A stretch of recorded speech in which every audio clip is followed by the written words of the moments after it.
Okay, then. Here we go.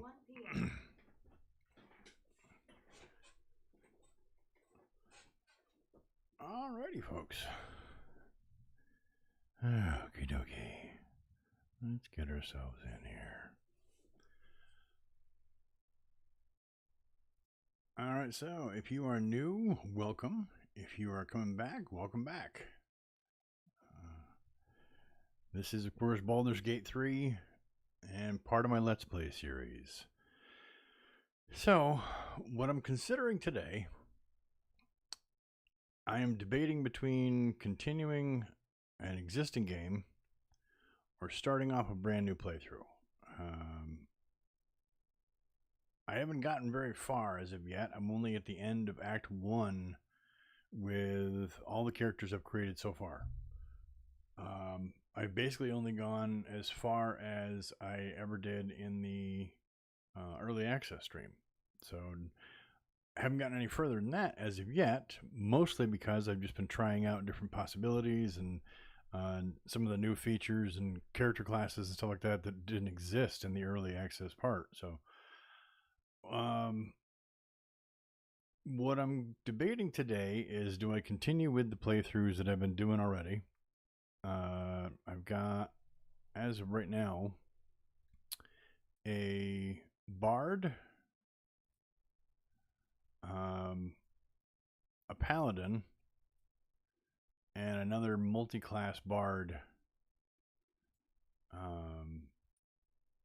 that I have rolled up and been playing with. Partially because of the fact that, people were saying before that bards were not the best characters and that you shouldn't pick it and so on and so forth. I was like, really? Well, I bet I can differentiate that. I think bards are awesome characters to play in D&D, so let's see what we can do in the game. So that's why I picked it twice. So what I'm considering now, though, is whether or not people might be interested in seeing a whole different character, different character class, different race, different setup. And I've been kind of hoping that I could get some people to show up live to the stream instead of watching it afterwards, so they might be able to give me some suggestions and or some answers for what they think might be a good option for a character. Whether it be one that you have yourself thought about playing but didn't know if you'd be any good at it, or if you'd even like it, or if it was something that you wanted to do, or if it was one that you'd never seen anybody play, or if you were just curious if it was even possible. Which, by the way, just in case you're curious, they're all possible. It just depends on your party makeup and your decisions you make and your play style, really, is what it comes down to. Play style makes a big difference as far as what you choose. So actually, let me just put it here real quick. We'll do balanced, because I want to be able to multi-class.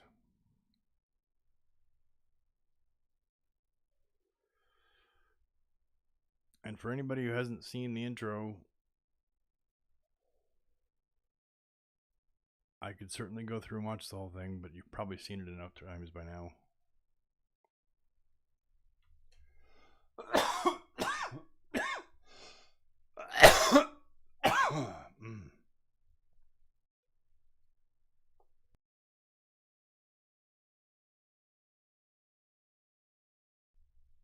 Oh, pardon my coughing. I apologize. I'll mute that next time.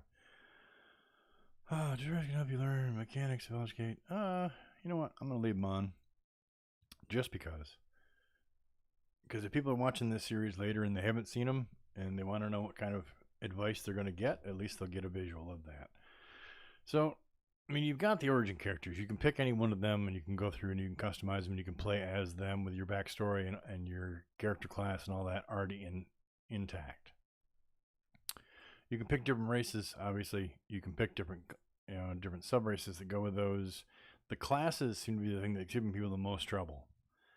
Like I said, I picked Bard twice because I saw people saying that it was not a good class to pick and too difficult to play and wasn't conducive to a good experience and all that stuff. And they are such a versatile character, I couldn't understand what they were talking about, especially considering that there are so many speech checks in this game that I've seen so far.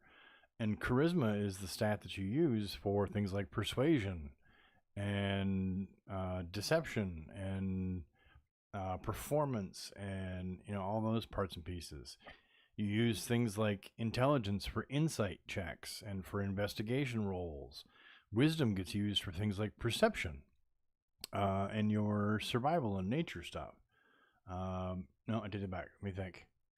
Because actually, it might even say right here in the abilities, if I go, yep, here. So your nature is actually based on your intelligence, yes, but your survival is wisdom. Okay, so in all these different skill checks that are in here, they're all based off a particular stat.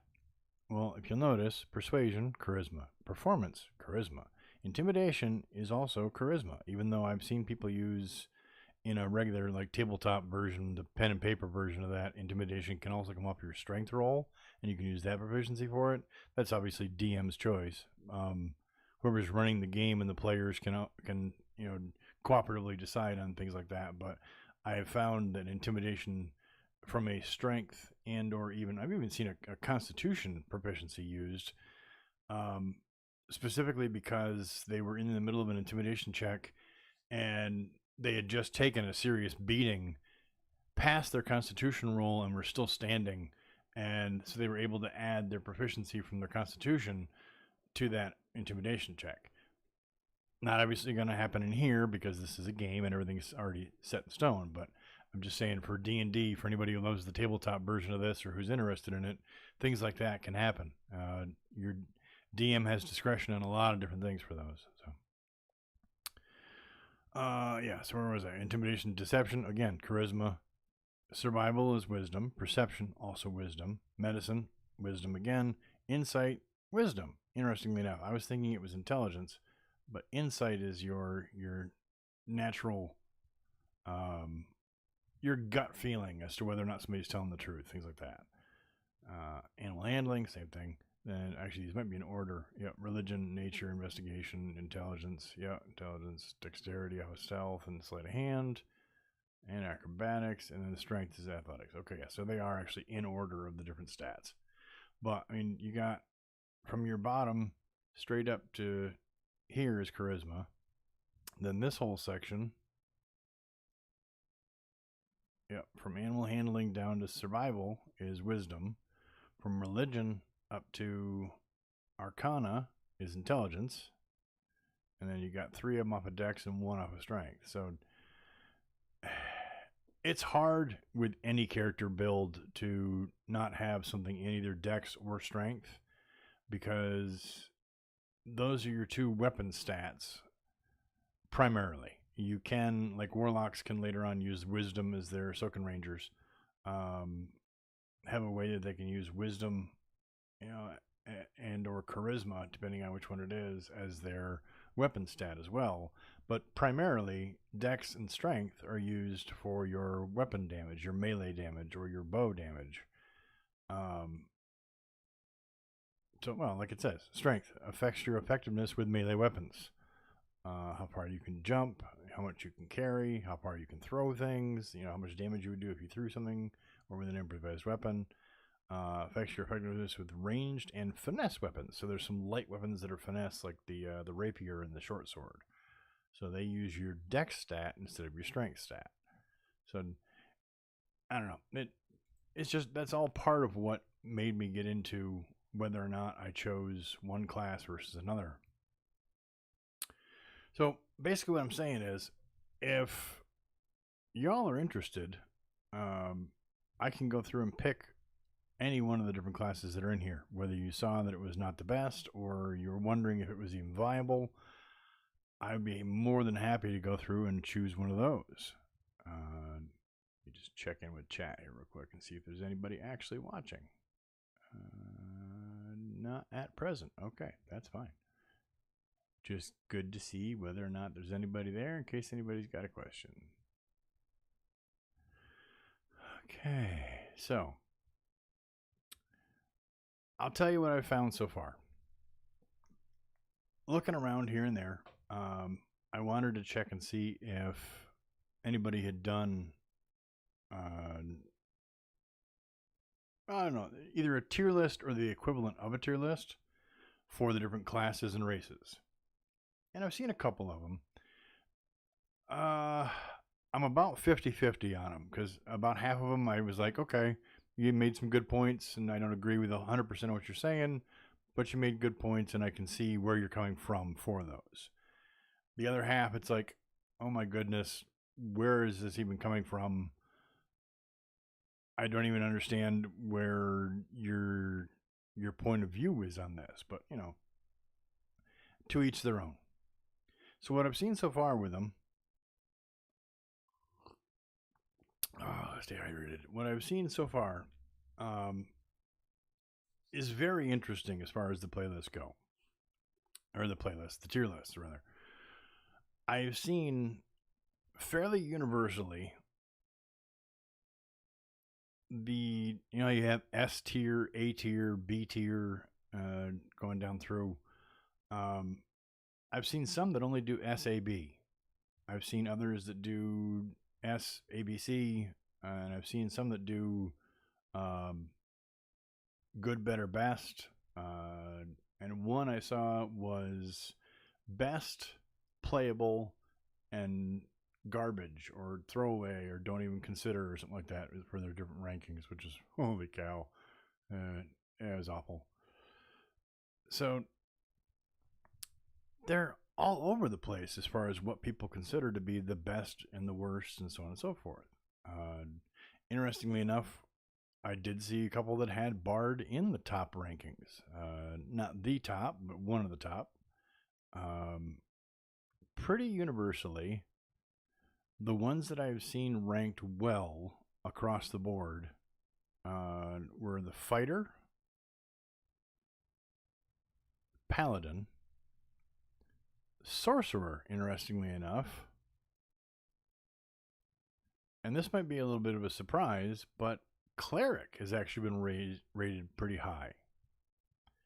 I kind of understand that, since a Paladin is essentially a fighter cleric. It's more or less what a Paladin is, and I would consider them one of the best classes.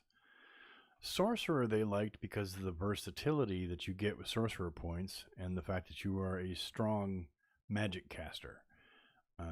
You don't have as many spells as a wizard, but the ones you do have, I think it actually even says that, yeah, natural spellcasters, drawing on inherent magic from a gift or bloodline. Pretty intriguing, actually, because they're talking about how wild magic, draconic bloodline, or storm sorcery. And I thought all those were pretty, that's interesting. Nice. Giving her scales. She has the draconic bloodline. That's pretty cool. Your veins carry draconic magic, the result of a powerful dragon ancestor. Draconic resilience. Dragon-like scales cover parts of your skin. When you aren't wearing armor, your base armor class is 13. That's a neat little bonus that I hadn't even seen yet. Draconic resilience hit points. Hit point maximum increases by 1 for each sorcerer level. Okay, cool again. I'll be blunt. I haven't looked at the different subclasses that they have in here for these yet, because I think in a previous video I'd already said it, actually, that case in point. So for our class here, Bard doesn't even have it as of yet. It doesn't show the schools that you can do with a Bard. In the game there are 3. In D&D proper there are 7. So I mean, they have pared down some of the options for it, but I am curious with the subclass here. So wild magic. Powers come from ancient forces of chaos. They churn within you, waiting to burst free at any time. Tides of Chaos. Activate to gain advantage on your next attack roll, ability check, or saving throw. Okay. Increased chance of wild magic surge afterwards. Wild magic. Wild magic stems from the Horses of Chaos. Churns within the sorcerers that wield it, waiting to burst free. Yeah. I mean, if you're looking for something chaotic or something to just put even more randomness in, it's pretty likely to do it.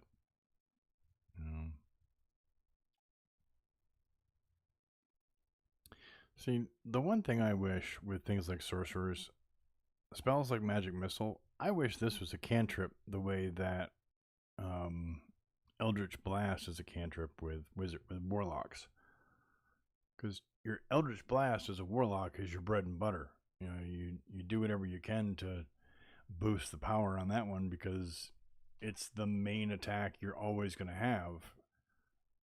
And wish they had the same kind of thing.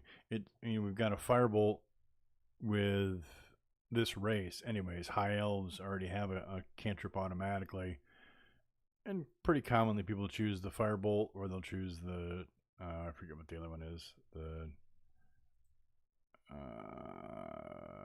it is, Ray of Frost. Ray of Frost is another common one. Some people do Shocking Grasp as well because it's a melee one, but you can use that on water and ice surfaces to electrocute the different characters that are coming in contact with it. But yeah, it's intriguing, seeing the different possibilities. So that's definitely an option. Storm of Sorcery, because we did Draconic and we did Wild Magic. Let's finish it out and look at this one here. So whether crackling with the energy of ancient deluges or pierced by gales or hurricanes, your lineage is a strange tapestry scrawled by a tempest. Subclass features Tempestuous Magic. If you cast a level 1 spell or higher, you can fly as a bonus action until the end of your turn without receiving opportunity attacks. Really? Now that is a cool feature.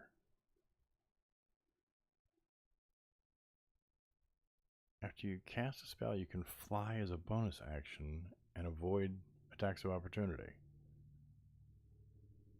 That's pretty amazing.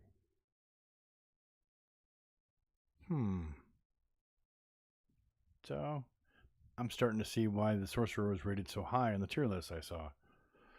So that's one possibility. Like I said before, we got Paladin. Again, somewhat surprisingly to me, Cleric was in there. Ranger was actually rated right in the middle of the road for almost every one of the ones I saw. If it was an SAB, it was an A almost every time. Which, cool. Yeah, they are a well-rounded class. Wizard, Warlock, Rogue, Sorcerer, and Wizard, Warlock, and Rogue, rather, along this bottom line here, excluding the Sorcerer, were almost always in the middle of the pack. Though all three of them did have higher and lower, depending on what tier list I was looking at. Barbarian was middle of the road for most of them, was in a top tier in a couple of them that I looked at. Interestingly enough, Druid, surprisingly, both. I love the little animations when you switch from one to the other. That's why I always pause and just let them go.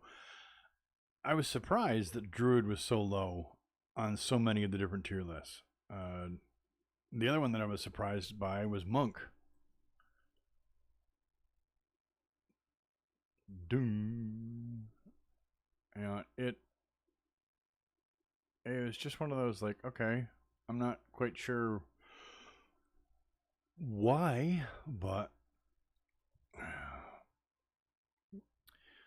see, Druid and Monk I would think are both fairly versatile and actually pretty powerful character classes.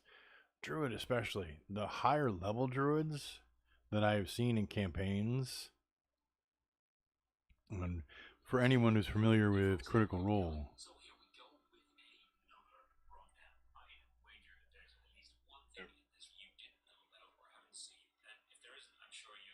yeah, that's funny. I had Tez's video queued up on my phone, and it just woke up and started playing for some reason. Like I was saying, though, if anybody is a fan of Critical Role or has seen anything with Critical Role, you may remember Keyleth. Keyleth, the Ashari druid, voice of the Tempest, played by Marisha Ray in the previous campaign. When they got up into the upper levels, she was ridiculously powerful. It was amazing the things that she could do by herself. You know, between wild shape and um, the nature magic that she had, and even some of the higher level spells that she had access to once you get further into the spell book, was fantastic.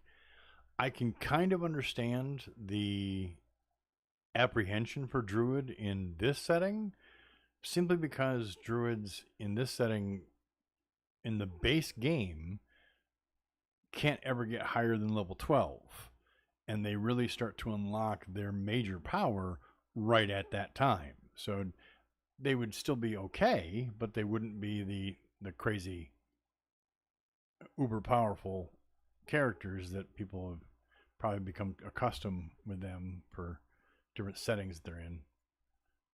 It's funny, it made her hair fall off her shoulder from her floof earlier.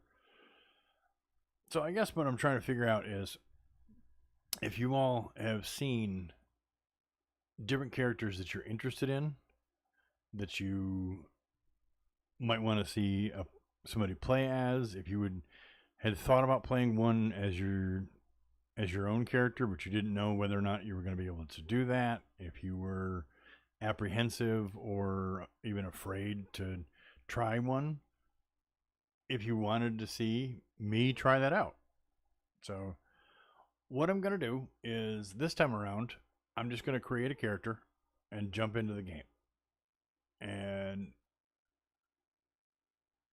I will come back and do these streams on a regular basis. I'm trying to set up a schedule so that you all know when I'm actually doing this and can pop in and stream with me and see them live instead of watching them later. Because I've seen quite a few.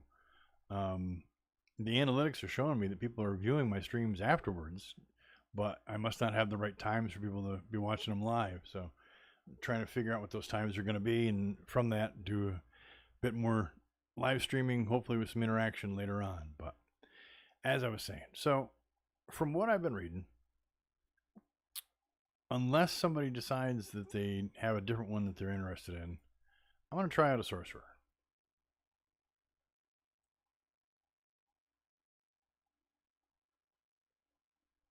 That is just cool. I'm going to stick with the high elf. Do I want to stick with the high elf? I think I'm going to stick with the high elf. But do I? Do I?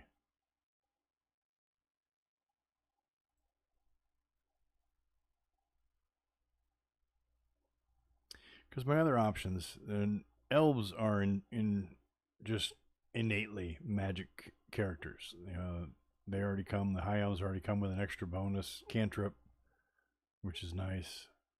And tieflings and some of their resistances are great. The Githyanki with their ancestral knowledge gain proficiency in all skills of a chosen ability. So, like if I wanted to make sure that my skill checks for wisdom had a good chance of going through, I can kick that on, and until long rest, all of my proficiencies with certain skills will have advantage, and it's just pretty crazy. Or we'll have a proficiency bonus rather, which is pretty awesome.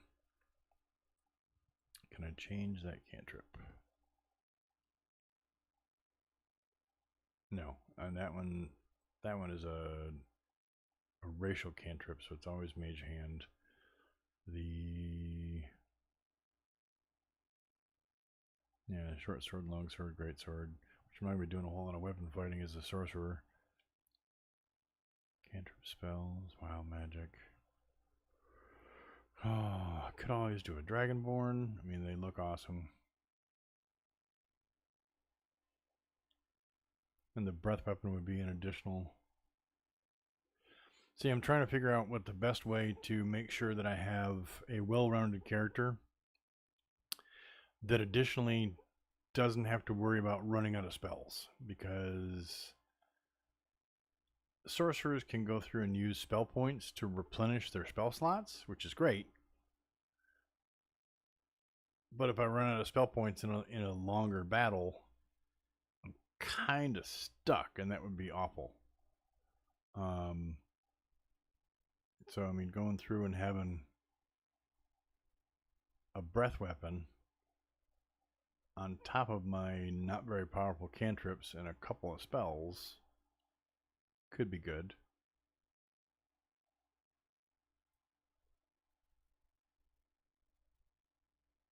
Half elf, basically the same thing with the cantrip from there.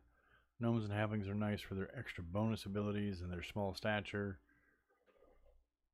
I would do a dwarf in a heartbeat if I was doing some kind of fighter, but so it kind of comes down to I could do a drow.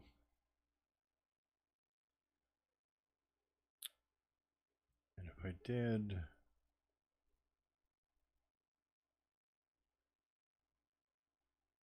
I would do the Seldarin because I want to be sworn to Lolth. Subclass Storm Sorcery. That would be ironic. Being a Storm Sorcerer from a race that typically lives underground.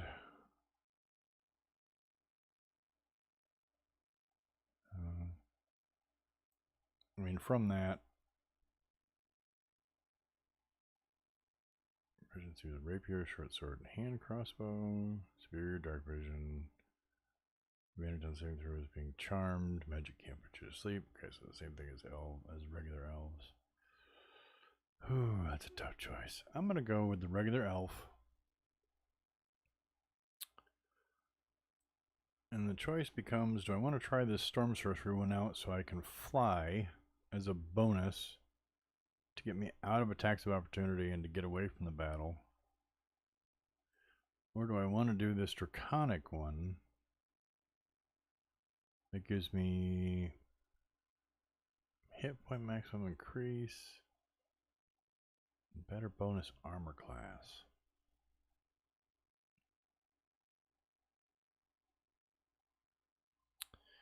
Oh, that is a tough one, because if I can do a better armor class, if I'm already at a base of 13 before I even put on armor.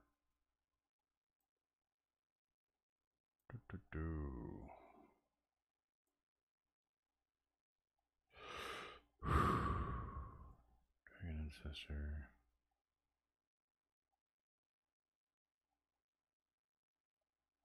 Oh, okay. Touch the city's ladder. Choose your dragon ancestor. The damage type associated with that dragon will influence later features. Okay. Brass. Okay. So I gain an additional spell doing it this way too. Copper, touch the city's laughter with acid. Bronze with lightning. Cloud, odd cloud. Okay. Silver with cold. Featherfall. Okay. Gold, fire, disguise self. Green, poison, ray of sickness. White, cold, armor of Agathis. Ooh. Oh man, that would be great. Whew.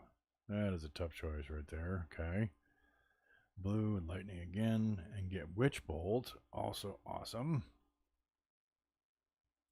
Black acid, get grease, and red fire, get burning hands. Okay, so.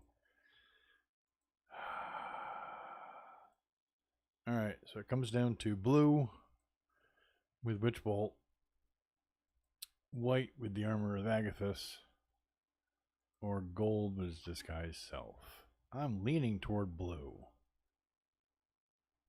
Not only because that looks cool,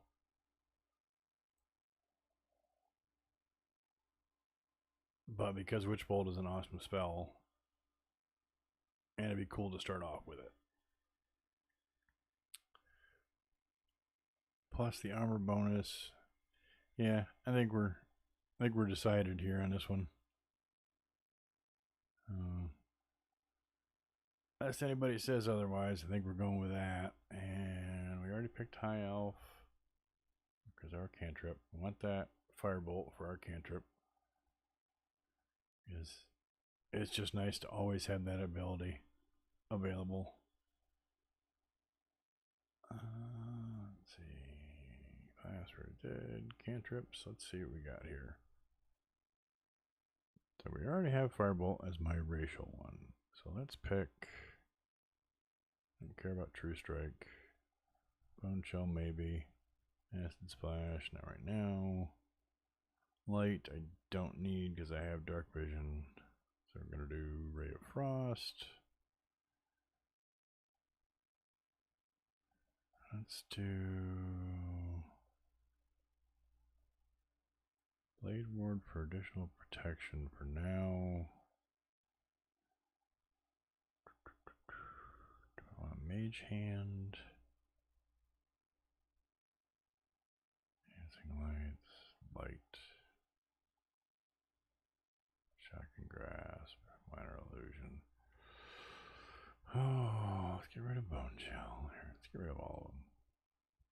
So I'm already getting Firebolt. There's a damage one. What other ones are going to be useful for me to have? Blade Ward is nice just because of the pure and simple fact that if you've never seen it, take half damage from bludgeoning, piercing, and slashing attacks. So anytime somebody either fires an arrow at you, hits you with a sword, a mallet, a club, whatever else, you take half damage, which for a squishy little sorcerer, pretty darn awesome. Considering that I'm also already doing the Draconic Heritage, which gives me additional AC and apparently additional hit points, kind of hard to pass up the additional protection. Might last a little longer. Thinking Mage Hand is always useful.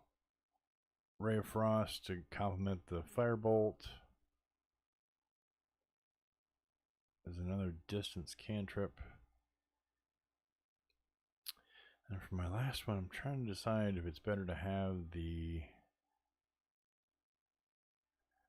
Minor Illusion, because Minor Illusion draws people away to go look at the illusion. So if you're trying to sneak around, you can put up a Minor Illusion that for a short time at least will keep enemies occupied. So if you're trying to sneak in somewhere, you can throw a Minor Illusion. They will go pay attention to that Minor Illusion and not to what your character is doing. Oh, hey, hello, Mr. Tez. How you doing? You made it, you made it. How was your breakfast for dinner?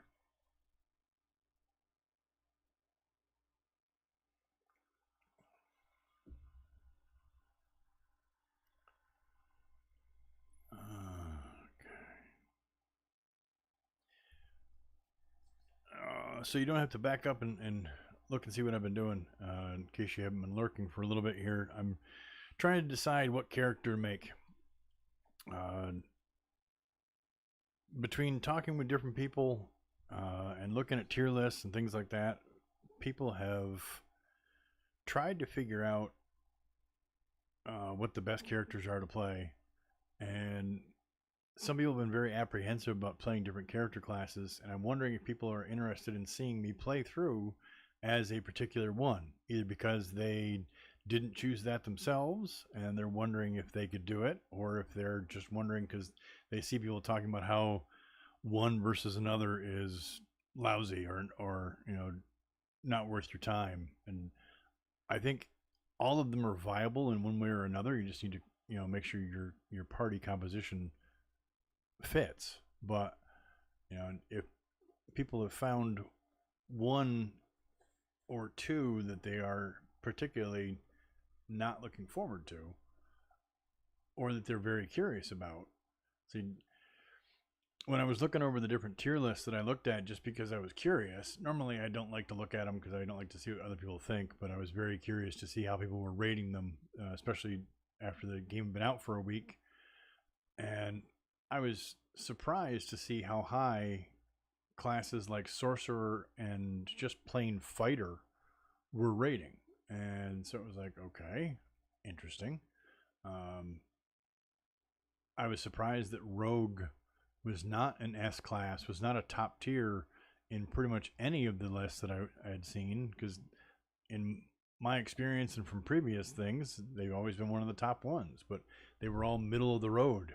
A couple of them had them right at the bottom, which was crazy. And the ones that I have seen ranked the lowest as of yet were surprisingly, Druid, but again, they do best in the upper levels, and Monk. monk has been pretty darn low in most of the different ones that I've seen. And the sorcerer was surprisingly high. So I was looking to see if people might be interested in seeing me go through and play a sorcerer, especially since even these subclasses I haven't seen in the newer layout. That's actually why I was looking at the Draconic Bloodline, because I've seen Wild Magic and I've seen people that were based on different elements. I've never seen the Storm one in particular, but I thought this was pretty neat that you had a resilience. So if you're not wearing armor, you already have a higher armor class, and you have an increase to your max hit points. So you're already tougher because of your Draconic Bloodline. And come to find out, you also get a different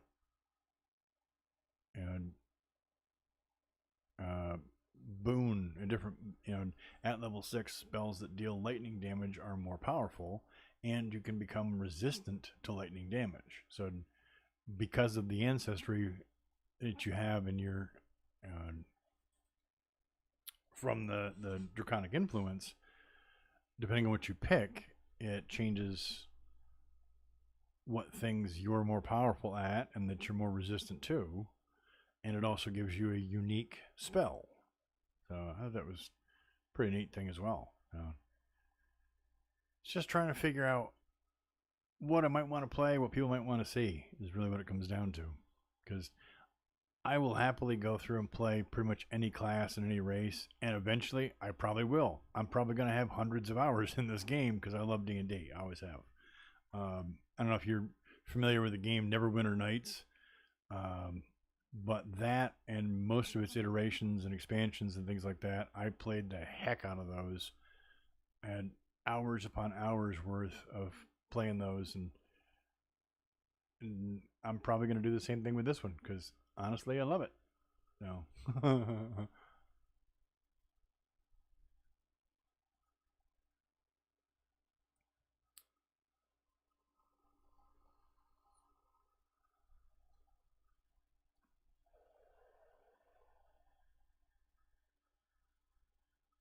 So I think what I'm going to do, I'm going to go back in here.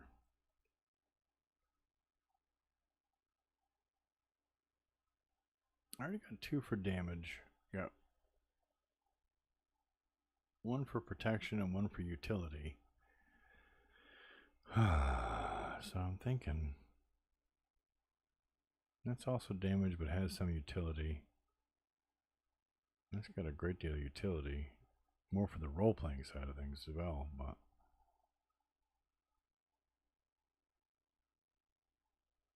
oh yeah, yeah. Neverwinter Nights, Icewind Dale, Baldur's Gate 1, 2, and 3. Obviously now, there are a bunch of other ones too that are D&D adjacent. Pretty great. I played a fair amount of D&D when I was younger, in secret actually, because of the, I don't know if it was a worldwide thing, but in the U.S. at least, they had what they called the Satanic Panic, where people were actually afraid that if you played D&D, you might be a devil worshiper. And it was like, okay. So people were actually concerned if they heard you play D&D. It's like, oh, jeepers. So, you know, uh, when I was considerably younger, I played it, but I didn't talk about it. It was actually kind of shunned and looked upon as weird if you did it at all, and you didn't want to let adults know you were doing it because they were probably going to get upset or throw a fit about it. So, D&D is currently up to edition 5e, uh, the 5th edition enhanced, I believe, is what the E is for. I stopped playing not long after what they call AD&D, Advanced Dungeons and Dragons. So there was the original version, and there was AD&D, and then they went into 3rd edition, and 3rd edition started to do a whole ton of stuff with just they have what they called the THACO score, which was, you had different it was a lot of math basically. You had to, if you were getting into combat, you had to do if you had a plus one this or a minus one that, then you had to figure out whether or not your weapon would even hit, and then if it did hit, did it do the kind of damage that would actually hurt your enemy, and it was crazy, but it got way too complicated. So I switched to different systems that were a lot easier. Few of them that played up a percentile dice, so you just rolled two 10-sided die, took one as the higher number, and you were looking for a certain percentage to succeed or not. Did those for a long time. I DM'd a bunch of different games for that, ran sessions, and then life happened, and I got older, and I had kids, and so didn't have time to do it anymore. So I was happy when I started to see video games that were going back into those systems, because then I could play without having to try and coordinate schedules, and I could pause it if I needed to do something else. But had a lot of fun with it. Many a long night studying for exams that ended up with some sessions that went too long, and the next day I was paying for it. But always been a lot of fun.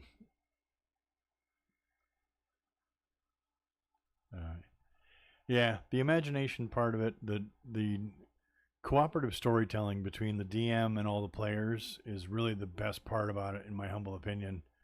You end up with some great memories and some great stories, and some, depending on how the campaigns go, either lifelong friendships or animosity that never goes away.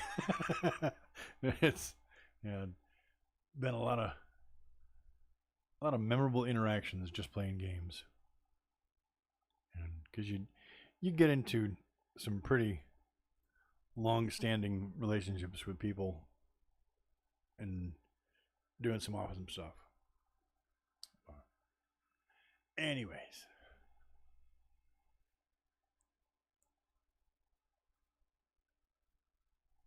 that's something I miss about my youth, being able to have gaming sessions that went until the sunrise without feeling like you're yeah, no kidding. Yeah, what is the it's a really salty saying. I'm trying to remember what the exact wording is, but you know something to the effect of youth is wasted on the young, and and the sentiment being that when you have the physicality and the energy to actually take advantage of it, you don't know enough what you're going to do with it, and you get older and you wish you still had that energy and that vitality and could use your knowledge to go with it, which humbly I think is actually a pretty good cycle when you think about it, because it gives an incentive for people who've gained that knowledge to pass it on to those who can still take advantage of it. And the smart ones that do listen to their elders then reap the benefits of that knowledge. Okay. So, have you had anything in here that you got questions about, or that you've been seeing in your own playthrough, or watching? Even when you were going through, because I was there when you went through and did your initial character creation, but I haven't watched. I haven't watched you live with any of the Baldur's Gate stuff. I've gone back and seen the VODs of it, but I haven't been there to actually ask you if you. Oh, hey, Will. I'm glad you made it. Welcome, welcome, welcome.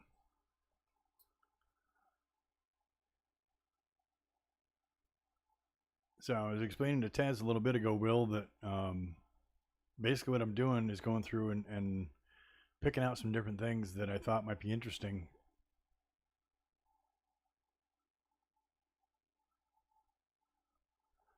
Why is the fire spell on the right so shit? So you mean the firebolt one? guessing, let's see here. Guessing you mean the firebolt one there? Why is the fire spell on the right? So shit, the one where they say ignis. Yes, firebolt. It's crap because it is a cantrip. So basically, your spells come in levels, and the very bottom level, kind of like your level aught, is a cantrip.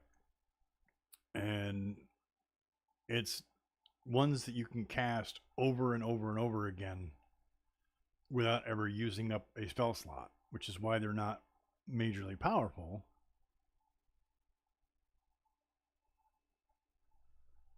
They mess with it all the time. Yeah. I forget. One character that you're playing is a Dragonborn, right? What character class is he? Is he a warlock or a sorcerer? I forget what he was.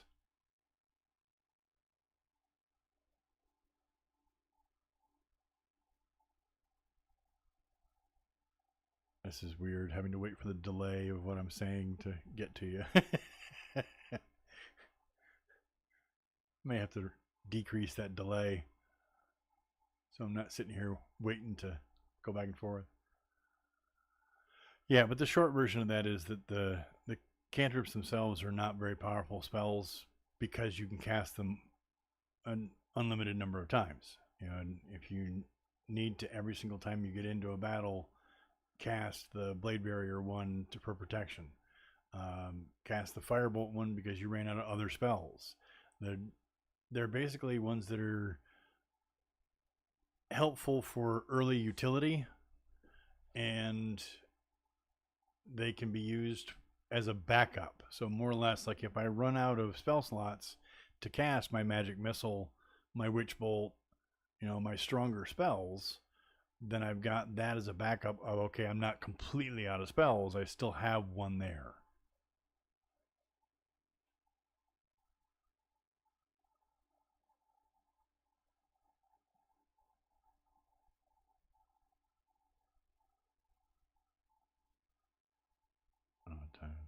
There's a lot of water to cross. Okay, yeah.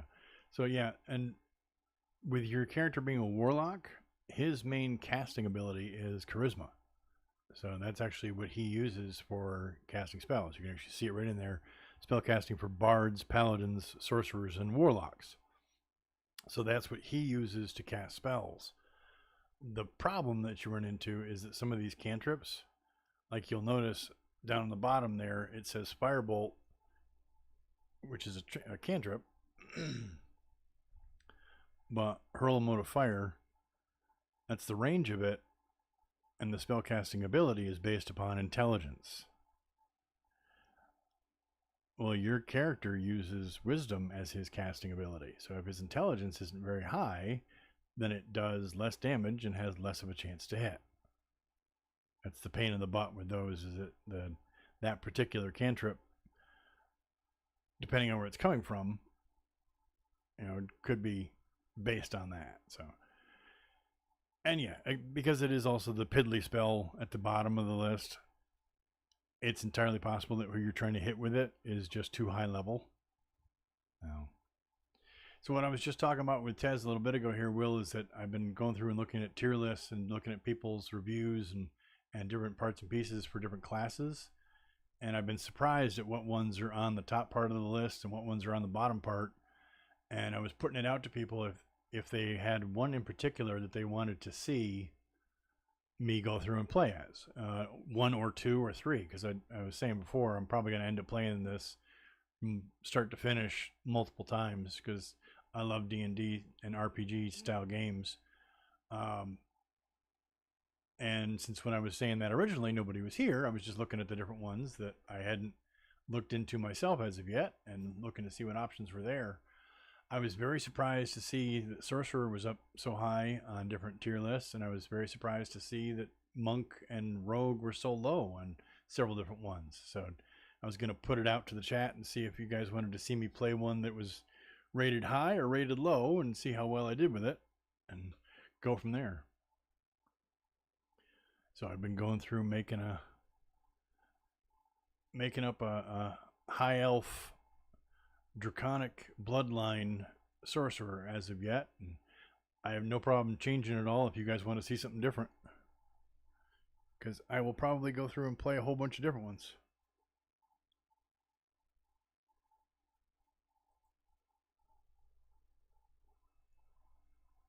I will gladly go through and change it to something else and play with that, and then we can always go back and do another one later on too. Let's see, I can look at this one. Arcana and History. Those are both intelligence. And I'm not going to have that high of an intelligence off of this character. I think I might do that. And here. Okay. Looking to see here what I want to have for my bonuses. Okay, so Arcana and History are both going to be a 3. Religion, Insight, Perception. Boy, that's a tough one.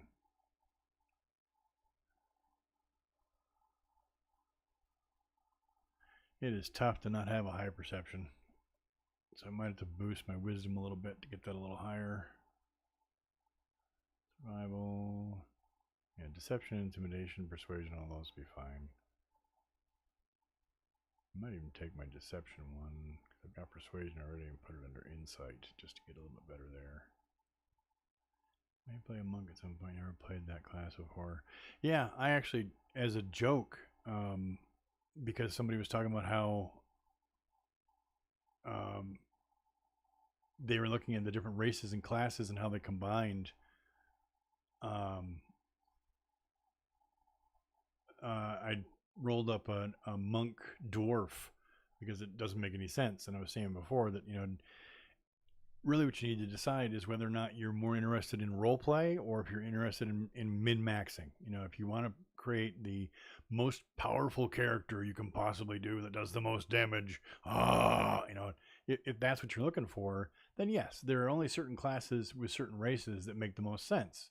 You're looking for the most synergy to pump out the most damage. Yeah, there's a handful of each of those that really make the most sense. But if what you're looking for is a well-rounded character that'll get you all the way through the story, and let's be honest, we've only gone so far into the story, and it's pretty awesome. And there's a lot to it. So versatility is kind of important if you want to get through all the different aspects of it, because there are so many different things that you can get yourself into. But yes, monks are a pretty awesome one. Here, back up so we can actually see this, because I love watching this animation when she bong. Yeah. Yeah. No, monks are pretty crazy. I had actually considered a monk for this playthrough as well, and was considering doing it as a high elf because of the extra cantrip that you get. The high elf cantrip that you get. So you can change your cantrip by selecting another one from the wizard spell list below. The cantrip doesn't use a spell slot, can be cast at will, uses your intelligence as its modifier, which, okay, great, except that if I'm going to play a monk, my intelligence is going to be relatively low. My dex is going to be boosted, my wisdom is going to be boosted, my con and my charisma are probably going to be the next ones. I'm probably going to take intelligence and strike down, but a druid, dwarf, and an owl is one of the Baldur shoulder brothers. Oh, okay, yeah. Yeah, Pike. Pike is a little tiny gnome cleric, from Critical Role. I mean, there's plenty of people that I've seen play different races and character classes together that, when you look at it on paper, wouldn't make any sense, but they're so fun to play, it doesn't really matter, But yeah. Monks are one of the highest potential DPS classes at the moment. Okay. Welcome, the dead and the damned. I didn't even see you pop in, but thanks for being here.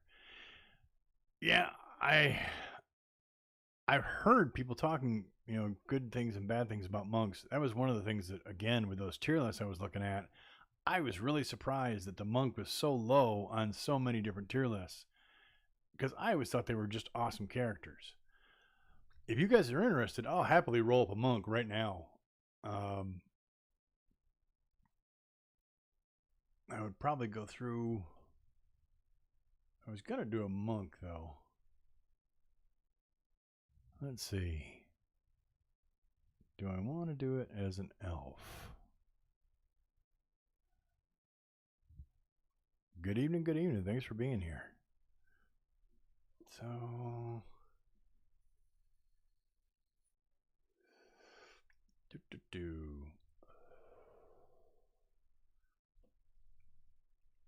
I mean, there are advantages with the monk because they are such a dex-based character.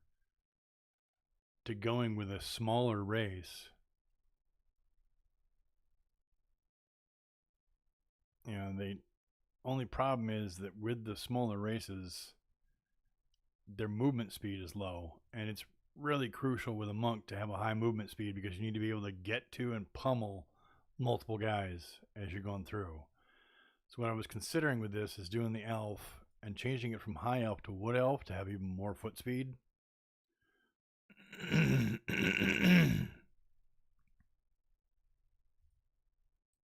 a monk.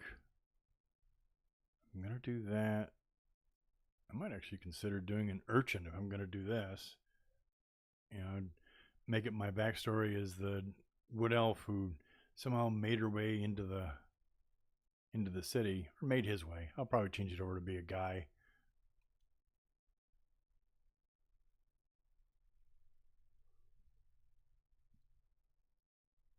Okay, so you actually went through and did a monk as well. So the dead, maybe you can bounce this back and forth with me on this. I have looked at elf and half elf back and forth quite a bit. And I get the idea because, your half elf is literally that. It's halfway in between a human and an elf. But with the bonuses that you get from one versus the other, I don't really see a huge reason to go with half elf when I get long sword, short bow, and long bow, which isn't going to matter for a monk anyway. But I go with a half elf and I do the same thing. Instead of doing a high, do a wood. And I get, the spears, pikes, halberds, and glaives, which is great. I get the different ones. Jump okay. Now let me check up the chat here. So I went extra movement, weapon props. Could use the jump ability to get in close. Yep, jump is crazy powerful. Yep, and dash. Yeah, exactly. Yeah, the jump and dash. If memory serves, you actually get those as bonus actions later on with key points. So you don't use up your main action, your main attack.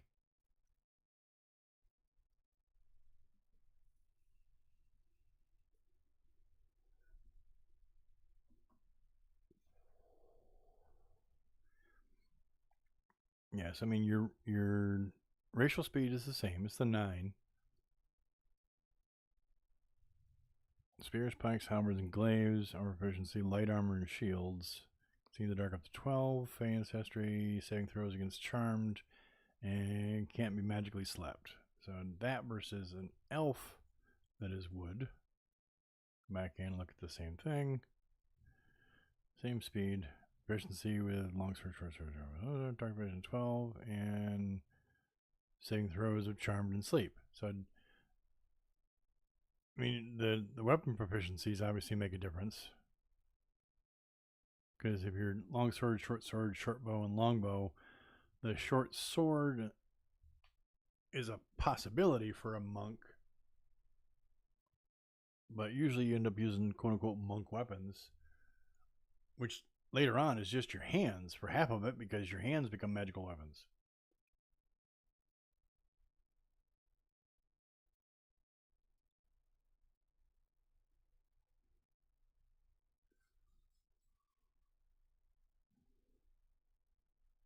I mean, the only thing I can think of for why you would take a half elf versus a full elf is the actual weapon proficiencies. Because longsword, short bow, and longbow versus half elf. Movement speed bonus, yeah. It's 2 p.m. It's 78 degrees and partly cloudy there. Today, it'll be cloudy with a forecasted high of 78 and a low of 61. Yes, thank you, Google. I always forget that's still there. Max, you want a high strength monk though?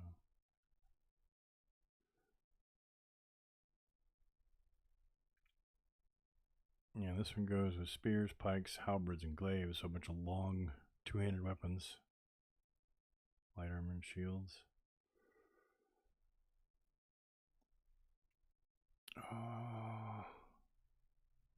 Yeah, I mean, I'm not going to be using a shield. I might use light armor, but probably not, because later on, the less armor and the less I'm wearing, the better my armor class is.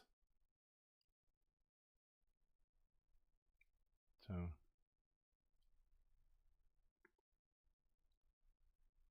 I don't know. And the spears, pikes, halberds, and glaives, the two-handed weapons that are similar to having a big old quarterstaff, are probably the biggest reason why I would go with this one versus the other, because I get a whole bunch of two-handed weapons, and I wouldn't be using single-handed and or a shield with the monk class anyway. So the weapon proficiency might be the reason why they do it.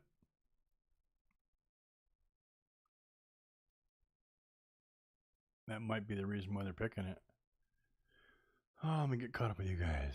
Forget why they take them over full elf though. If you want a full min max, you want a high strength monk though. Okay. Why is that, the dead? And are there different feats later on that tap into strength versus dexterity? Because I had thought monks were based almost entirely on dex with a little bit of wisdom for, like, if you do the monk school there that does the elemental, which is basically their version of magic. I thought that was based on elemental spell casting, basically off of their wisdom. 1.5 health for the pike proficiency because I knew what weapons were coming from my paladin playthrough. Okay, yep, that makes sense.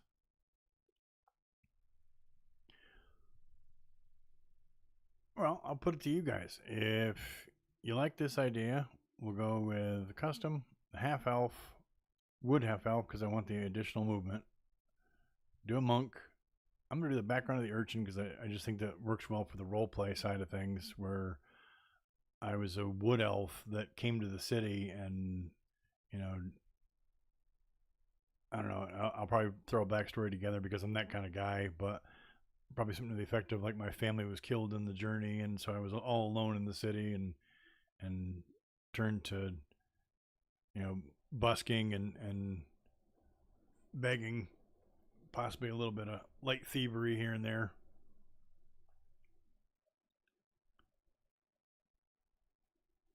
Yeah, let's see here.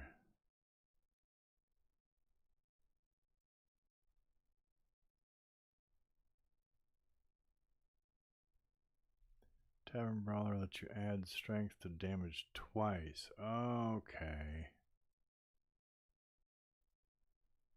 Gotcha. Okay.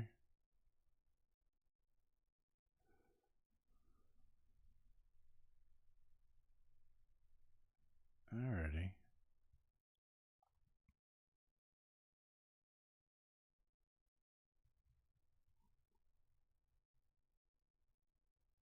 Hmm. Hmm. Oh, that's rough, though. I hate having a charisma that low. Acrobatics, sleight of hand, stealth, and insight.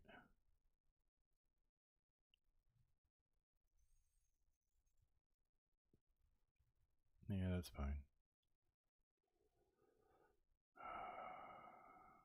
Yeah, -1 for all those. 0 for all those. Oh, lordy.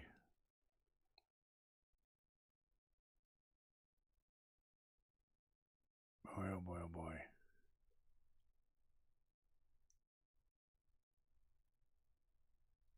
All right, Tez. If you need to lurk, lurk away.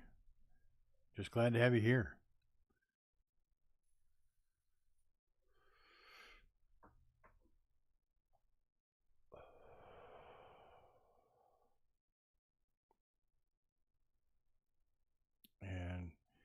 See, I was thinking too that I was going to boost the. I was actually going to take strength down, drop it down 2 points, and I was going to put this extra bonus here in wisdom, bring that to 16.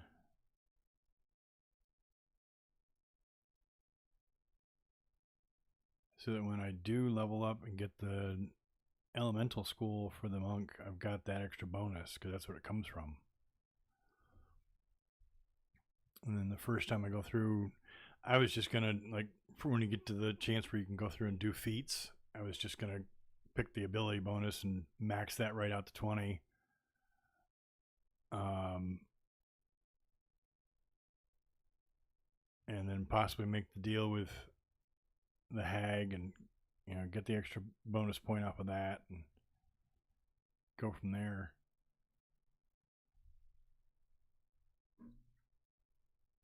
But that was my thoughts on it.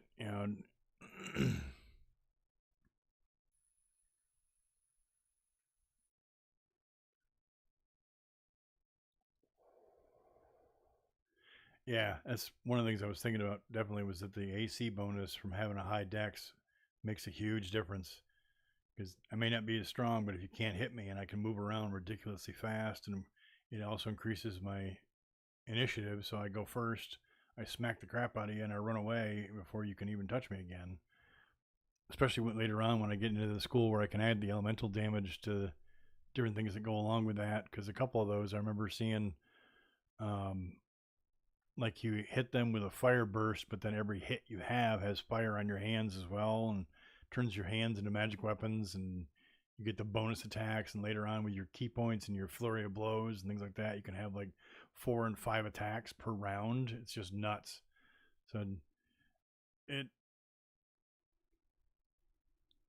it's a trade-off of one versus the other, but I'm thinking this is what I'm probably going to go with. And we'll see how it plays out. So we're going to do this quick.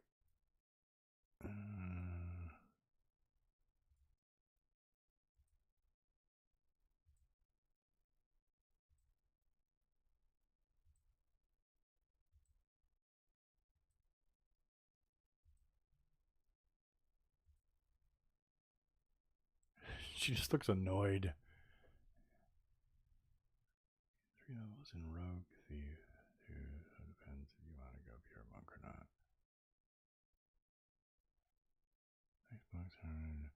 Yeah, that is one of the things I was considering too for this was the multi-class. I actually found a really great mod. It's on Nexus Mods. I can't remember what the name of it is off the top of my head, but it allows you to unlock multi-classing to 20. You can still only go to level 12 for any one particular class, but it does allow you to fully level up to 20. So you can do 1 to 12 and 1 to 8 or 2 to 10, however you want to do it. But you could take your main class up to 12 and have a secondary class all the way up to 8 if you wanted to. Because as it is right now, I've seen people who are getting to level 12 before they've even finished Act 2, and you have the whole rest of the game and you're not going to gain any more levels. It doesn't make any sense to me. So I considered doing that one as well to have a full multi-class build with that mod just to see how much it affected the actual playthrough for it. And I realized that as I'm talking to you guys in chat, I'm sticking here on this. She looks annoyed. Like I she's like, I'm here. I'm trying to figure out which one of these I want to go in. I think she looks yeah, that's the one that has the warmest look to it for me on that. And let's go with no scarring, maturity. I like the freckles. And vitiligo there. Body art, nothing. We're just gonna do straight crazy. Actually, wait, hold on. Come back here. Piercing is none. Okay. Alright, it's a lot of different ones. Not gonna do anything this time though. Gonna make it pretty straightforward and simple. Eyes. Brown. I like that one. Isn't there? There's a white. No, No. Elf gold. Elf green. There's the one. Elf blue. I like that one. Ooh, elf silver. Yep, that's the winner. Confirm. Makeup now.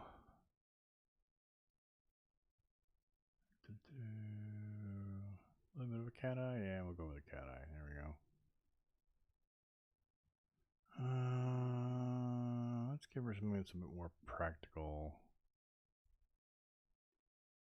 It's not bad, but it's gonna be flopping all over the place. There was one here.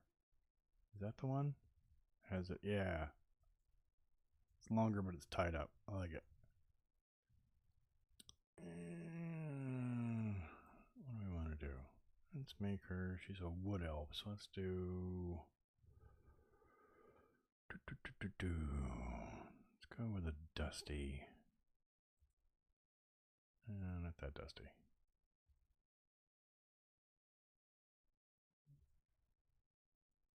A little bit blue.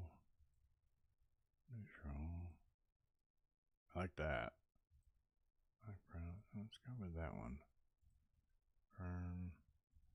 Highlights are not going to be taupe. We'll do gray. Let's go with the gray. Black. Graying. Well, she's not that old.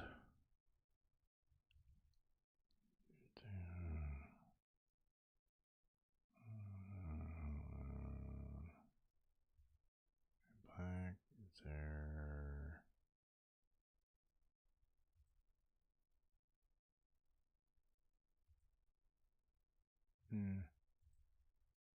Like that one. A lot of change. Okay. Actually, there is none. I'm playing a girl.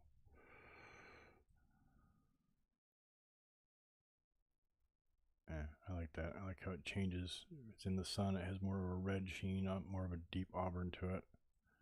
That'll work.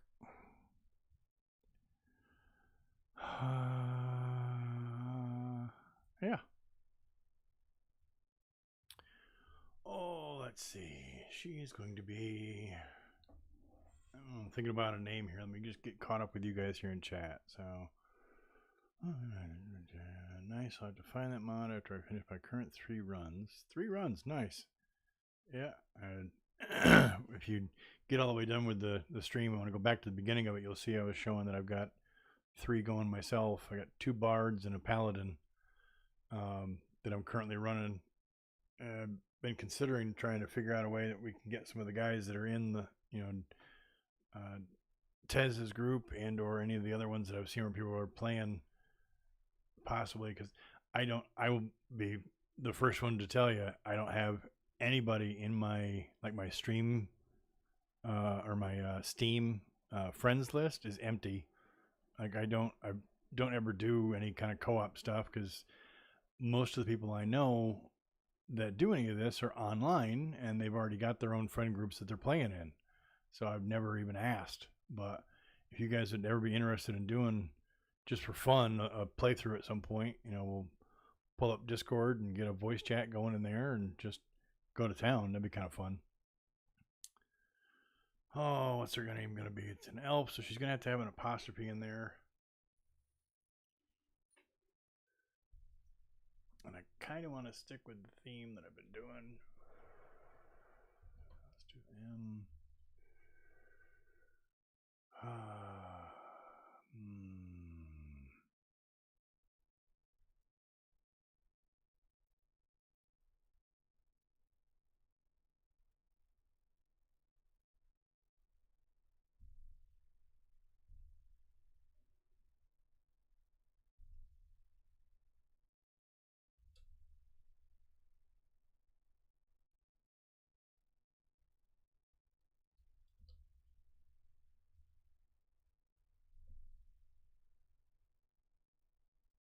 Yeah. After 3 runs, I've barely started my first. Well, one is solo, the other 2 are. Oh, okay, co-op. So you're actually talking about right there. She looks like a Jethro. Yeah.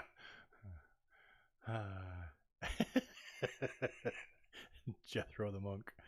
Yeah. Oh man.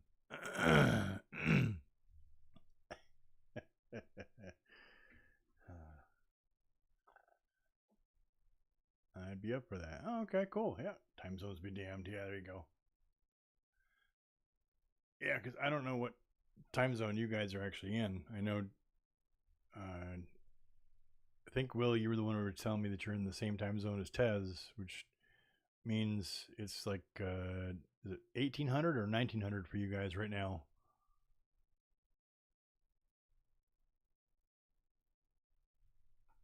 I'm trying to remember if you're UTC dead on or if you're UTC plus one or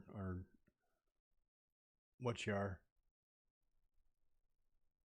Because I know UTC right now is 1800, so you guys are either at the 1800 or the 1900 mark. I can't remember if you're at it or one ahead of it.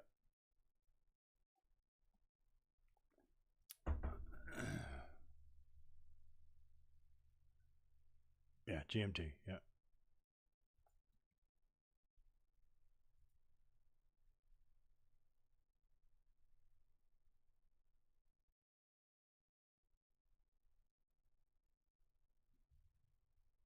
Oh, the dead. You're in the same time zone. Okay, you guys are all over there. Yeah. Interestingly enough, GMT and UTC do not directly align. Because GMT right now, at least with daylight savings, I guess, is UTC plus one. Because UTC right now is actually 1800.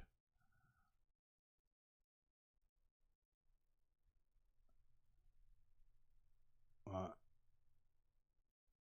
my local time is currently 1400, so I'm on the opposite end of that. Yeah, I'm at 1417 as we speak. So I need a guardian. Choose one. Oh, let's see. I made a diminutive little thing for myself, so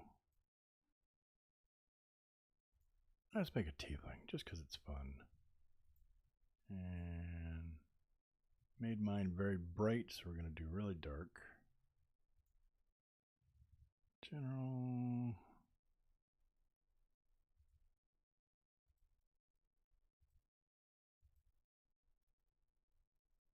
Kind of like that one. Kind of like that one too. That one. Yeah, the one they start off with is probably. Well, that one looks a bit more matronly. There you go. No scarring. Maturity. Let's make her a little. Yeah, give her a bit more matronly look. No body art. Eyes. I don't really like the purple. Let's go with. There we go. Nice and bright blue. We'll share some eyes.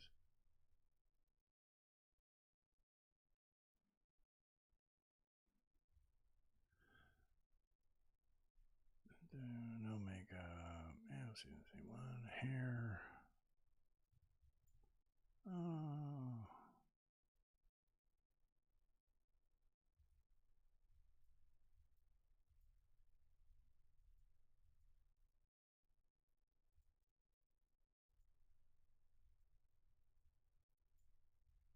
That could be fun. It's reminding me of Zara from Critical Role with Mary Elizabeth McGlynn.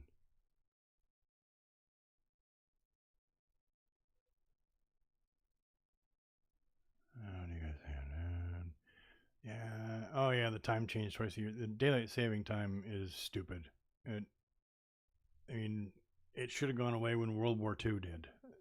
There's no more reason for it.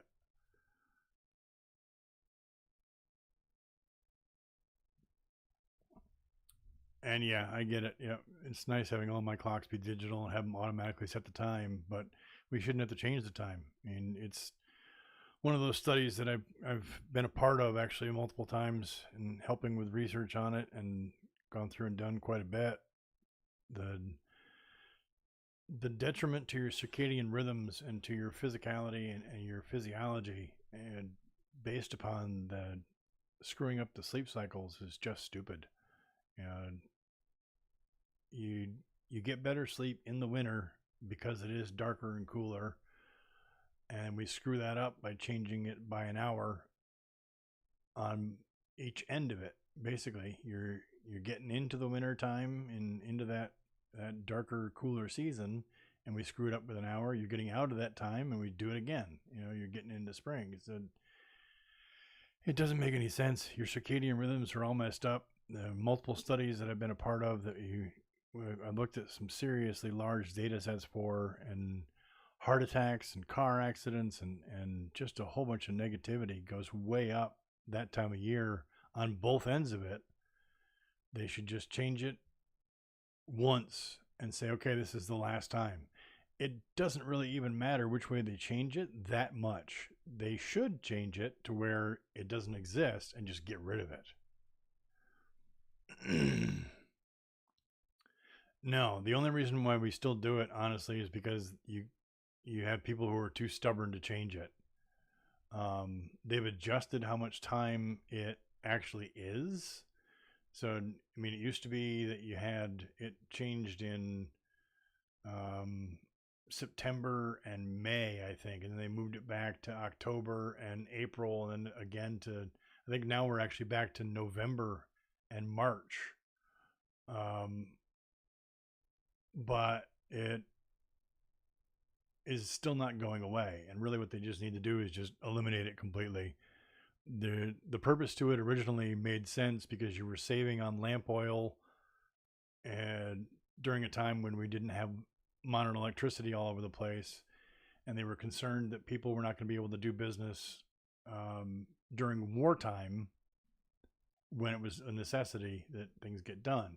So they changed it so that people had more daylight hours to get things done when it first got put in, which was during the First World War. Then it went away almost immediately after the war, and then as we approached the Second World War, they put it back in place and then just left it. So it's just dumb. They are. There are literally hundreds of countries that have either never done it or that got rid of it, and there are dozens that still have it, and many that have petitioned to get rid of it and keep getting voted down, or they don't get enough of a vote to change it. And everybody just needs to universally realize that it's awful for the health and welfare and just general societal structure to have it back and forth, back and forth, back and forth.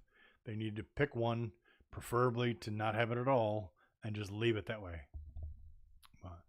And I will now step down off my soapbox as I have some coffee and we get into the game.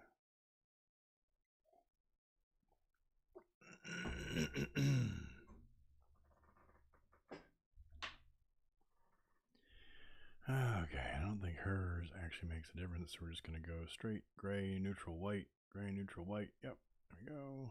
Facial hair is none. Horns, I actually want to change those because I was going through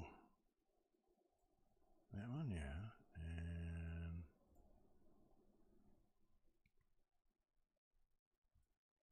three. Yeah, let's do that one. Yeah. I'd looked at a Tiefling character and I thought I think they call them Drake's Fangs. Yep. Those look pretty cool. Alrighty. So there's our Guardian character.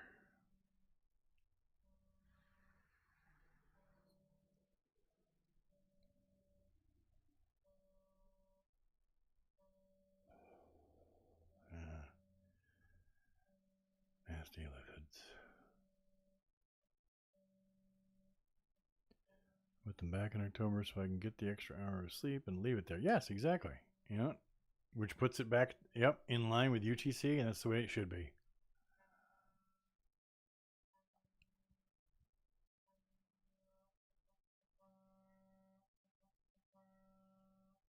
No, it's loud. Let me know if that's too loud, guys. I'll turn it down.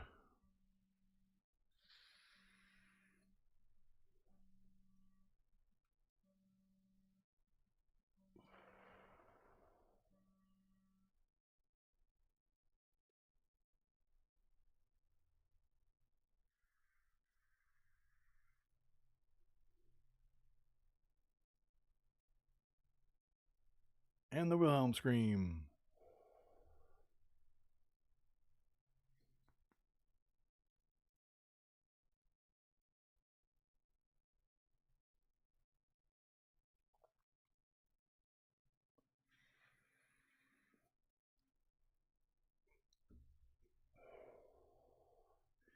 And here come the Githyanki. And their red dragons.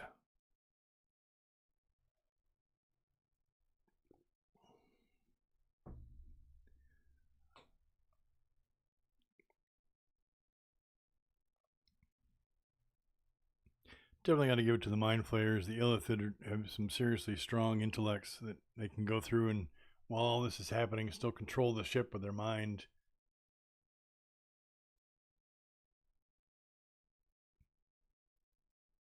Gout of Flame.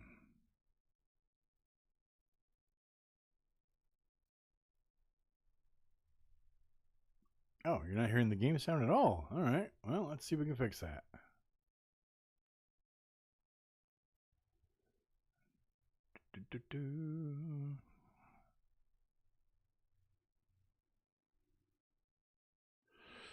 Oh, the problem is it's probably going to pause the cutscene if I click out of it, but we'll take a look here. And audio properties. Windows audio.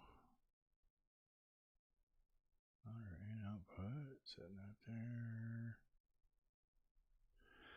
Okay, active sources.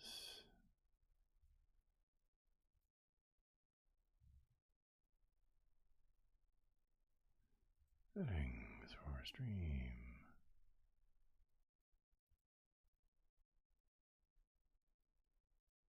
Primary audio. Stream audio source.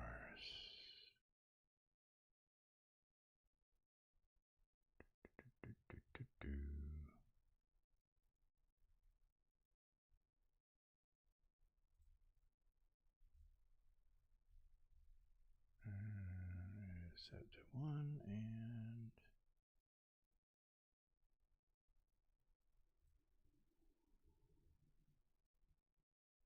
output streaming. There we go. Audio bitrate, audio encoder.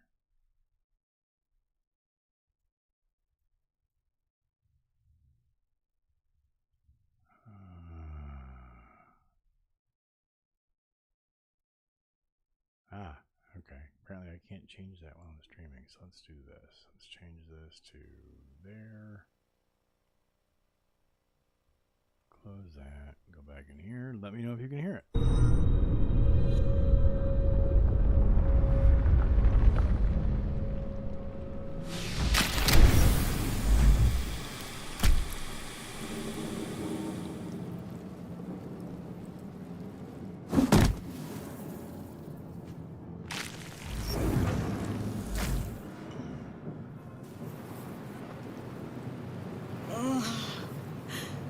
Head.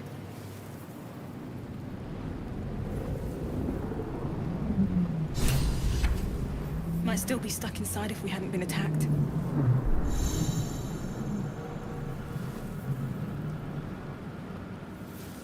Okay. Yeah, apparently I can only do one source while streaming. This is the pool that thing came from. The parasite now writhing behind your eye.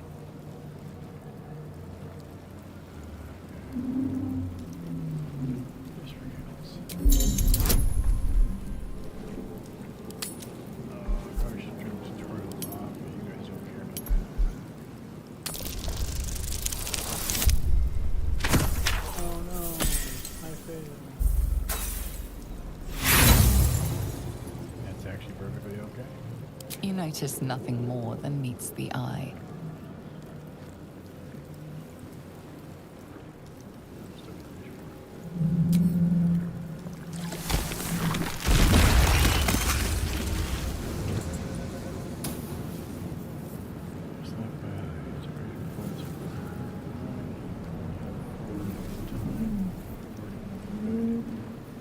Yeah. I'm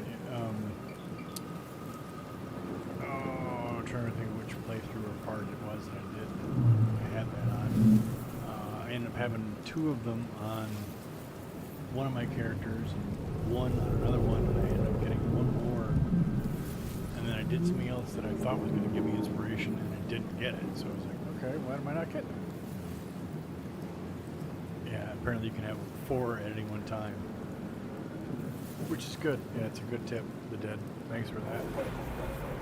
And it goes well, Taz. We decided to do a monk character, and I made my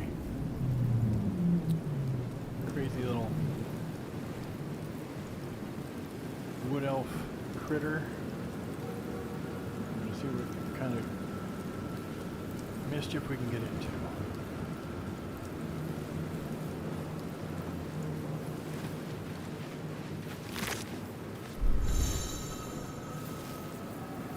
Yeah, hit home or don't click any portrait. Yeah, thanks for that. Dead. Good. Yes, indeed. Alright, so a few quick tips for you folks.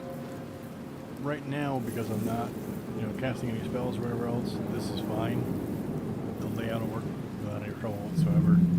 The nice thing, in case you haven't noticed down bottom, you do have the different sections. Personally, I love this one, the custom section, because I can go in. So regardless what kind of character it is, you hit K to pull up your quote-unquote spell book, which I don't actually have a spell book right now. I will later on when I take the elemental school for this one.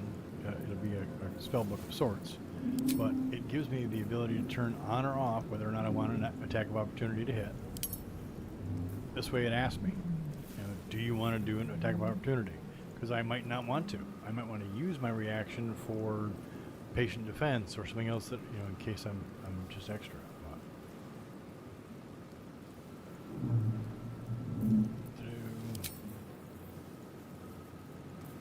But you can go in here under like your common section. So if I have things that I do all the time that I want to be able to customize how they're laid out. So I want to be able to disengage and do the help action and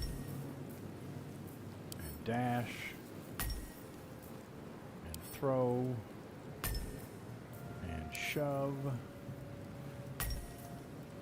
and hide and jump. And I want my weapon attack, my main hand. And because I'm currently, I have a quarterstaff as my main weapon, it has the additional ability to topple, so I can knock somebody prone. And my monk ability, I have flurry of blows, which is I spend a key point and I do an additional set of attacks as a bonus action. So I can go through and customize how those are laid out and what things are available on my interface. Absolutely love that. Especially if you're playing, like, if you get into any of the spellcasters, like if you're playing a wizard and you've got 97 spells, you may not have all of them put in there at once, but it can take up a huge amount of space on this interface here. So with it being on custom, you can set it up however you want. And right now, since I don't have that many, I've got it on a low bar. I think I can actually go to 1. But it keeps me sorted the way that I want to have it. Makes it quick and easy. Other things as far as keys go, you can set up hotkeys. Like I have one of my hotkeys set up so that I can highlight different things that you can interact with directly. I have seen a mod that lets you do that so that it has everything that's interactable. So like these things are interactable, but they don't show up when I hold down left alt or do the other hotkey that I've got. It's an easier one for me to reach. I wish that there was a way in game to make that happen, but there isn't like an additional option for that. Come on, get up there. There you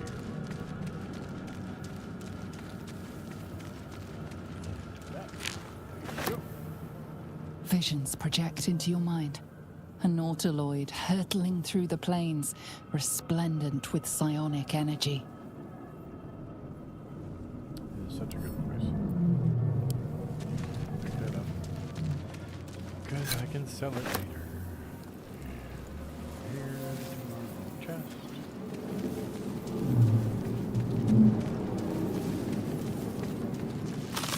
And the only reason I don't use it here is because I've gone through this part several times.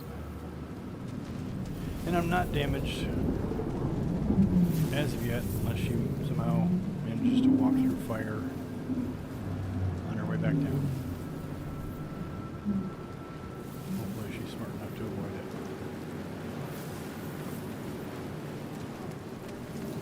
Looks like she is. If you do get damaged in this first part because you walk through fire and need to, any of these restoration ones are a free heal. It's kind of a nice thing they threw in for the beginning of the ship. Get in here. Alrighty. Hello. Images of goblins, their habits and histories flash into your mind. Yep, that's her, Amelia Tyler. Yeah, I was noticing too. We are trapped.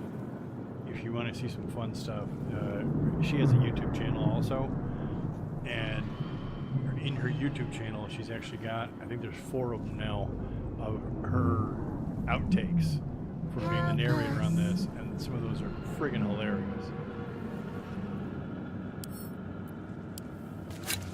Anybody who's ever done voiceover stuff knows that there's always going to be outtakes, and half of them are because you swore at the wrong time, and you flubbed a line, and then you got a whole string of The blue. schematic of a nautiloid flashes into your mind. She's got a couple of those where she's just As much living being as ship. going off, and it's really fun. We are here. A feeling penetrates your mind. An anomaly, one like ourselves, unconnected from the whole. Caution. Worlds beyond worlds flash before your eyes. Empires of a grand design, traversed by ships just like this. 1,000 years of humanoid history, elves, dwarves, humans, and more flash behind your eyes. Mind flayer horticulture. Creepy.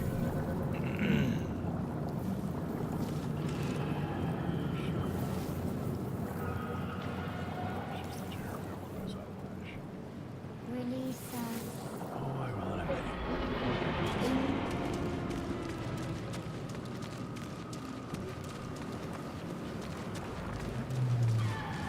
Yeah, and in case anybody's curious about the modding community so far, there's a lot of good ones. I will caution you with a couple of ones I've seen and tried. One of the ones was a really cool extra dice set that unfortunately broke my game. I had to reinstall. We are trapped. Oh, no, you're trapped. I'll reach out in a second. Hold on.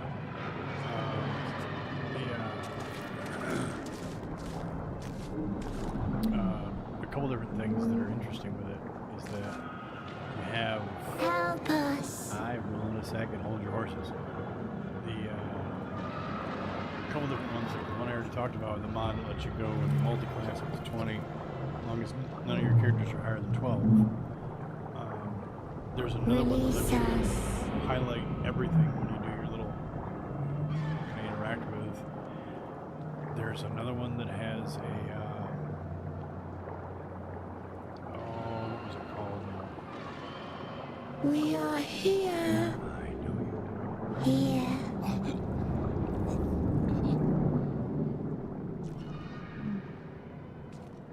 I'll talk to our little creepy brain guy while I try to remember what it was called. Twitch. Yes, you've come to save us from this place. From this place, you'll free us. Please. Before they return. Ah, it's a bummer. They return. The enemy. So many enemies.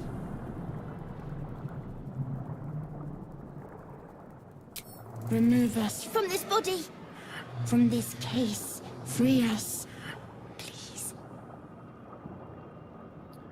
And we're gonna do our dex roll. See if we can gently get him out of there.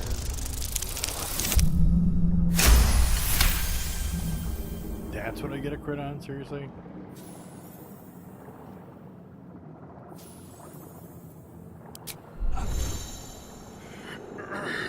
Game is loud. Got it. Thanks for letting me know.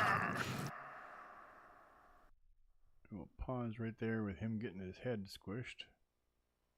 I'll turn this down a little and you guys can tell me if that's better. Threat. No, we're gonna spare him because he's gonna be our little battle buddy.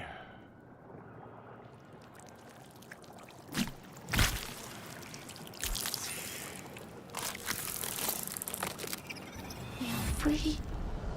Our freedom is ours, friend. The creature pauses, listening. Something behind your eyes seizes in recognition. We must go to the helm. At the helm, we are needed. Yes, indeed.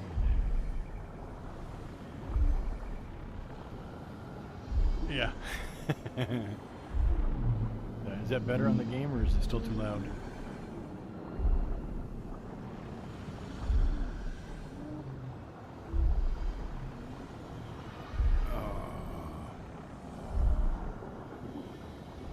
So basically what this, I don't know if you guys have explored any of the different choices as you go down through. So attacking him is literally just that. It's your first attack. What should I call you? I'll do that one in a second. You'll see it. But I'll go, but not with you. Means they run up on their own. Up to once, that's all. Basically the same thing. What's at the helm? It's funny because he pauses for a second. And after he pauses, he's kind of like, you mean you don't hear it? And then all right, let's go is just that. So what should I call you is kind of fun. Us. We are us.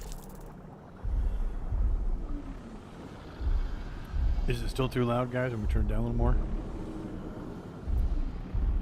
To the helm we go. We are going to the helm.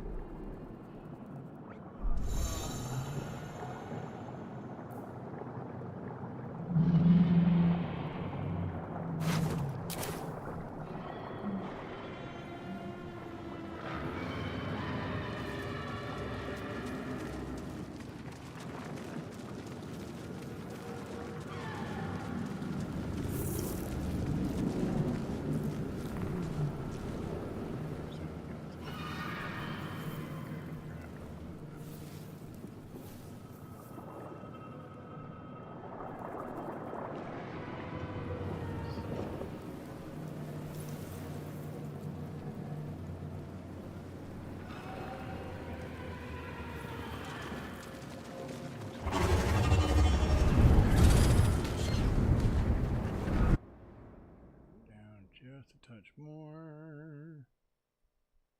Let's try that.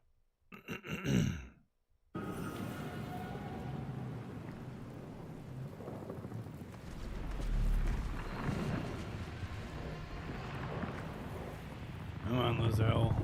Hop down here.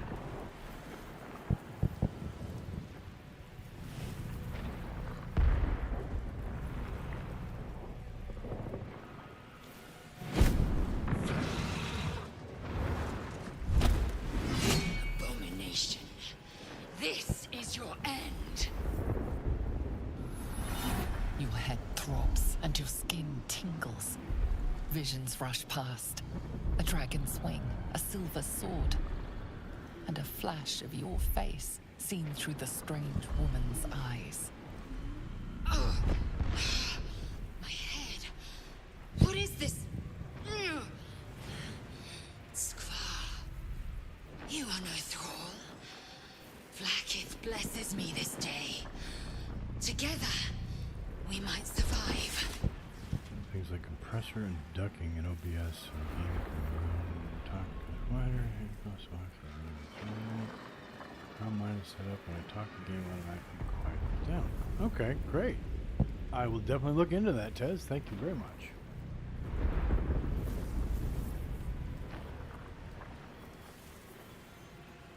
Yeah, Lazelle's not one of my favorite characters, but she does have a really cool entrance. I gotta give her that. And unfortunately, she's the best tank until you come across your tiefling, one-horned tiefling lady a little later on.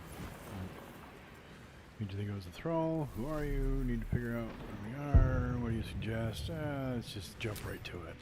First, we exterminate the imps.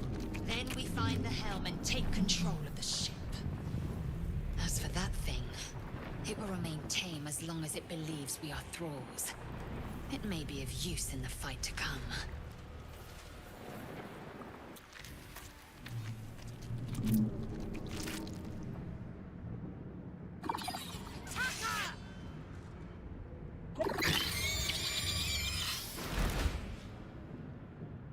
Oh yeah, when you first saw her, you thought she was a half-orc, and that's completely understandable, Will. Up until probably a year and a half, maybe 2 years ago at most, I'm betting a lot of people who were even familiar with D&D didn't know the Githyanki. The Githyanki and the... oh man, I'm trying to think what their cousins are. It's something really similar to Githyanki. It's like Githyanki instead, or Githyansi, or Githyanthi.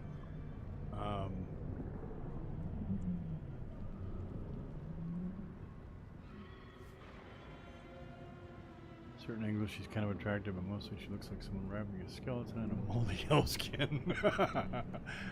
Yep, that's a nice way of putting it. Yeah, she is definitely the most aggressive of any of your party members. There's no doubt about that. But yes, I know the game pauses. Alright, so let's see. I have initiative, I get to go first. I can probably... Chances are I can get to that one without a problem, so let's just go beat that one up. Single hit's all it took. Can't get to you for the second one, so we're just gonna hit it. And get there.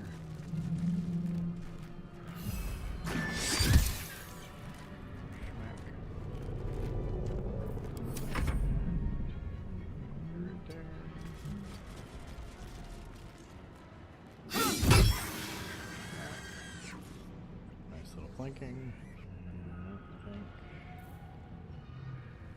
I'm gonna move my left.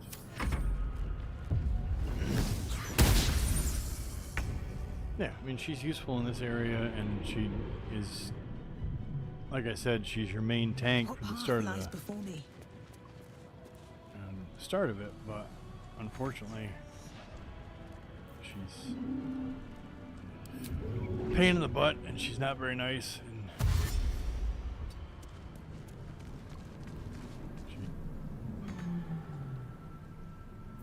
Is more trouble than she's worth, in my humble opinion, for 90% of it.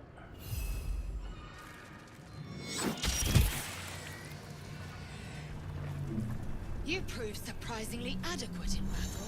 Now, to the helm. Certainly useful in this area. She's not a likable character until later in the game. She's like stretched Yoda with malnutrition. Yeah. Stretched Yoda with malnutrition. That's a good one. So you don't like her either, do you, Taz?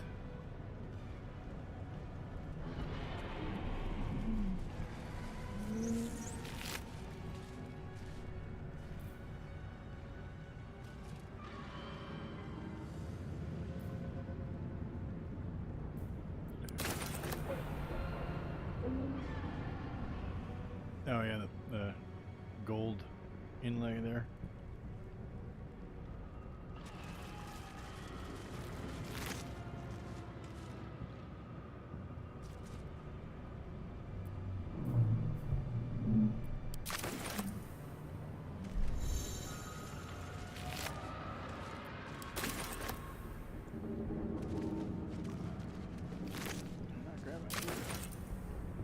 That's an interesting visual.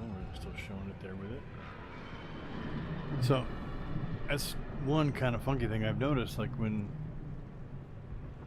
yeah, I hover over the mind flayer over here, and it shows the little chest open, as in I've already taken everything that he's got. But it's showing it as closed with these two, even though I've taken everything they have. Weird.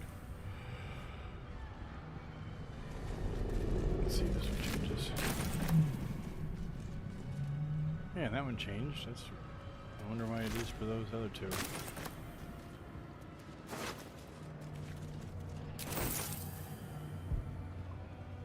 Huh. Weird. Not gonna worry about it.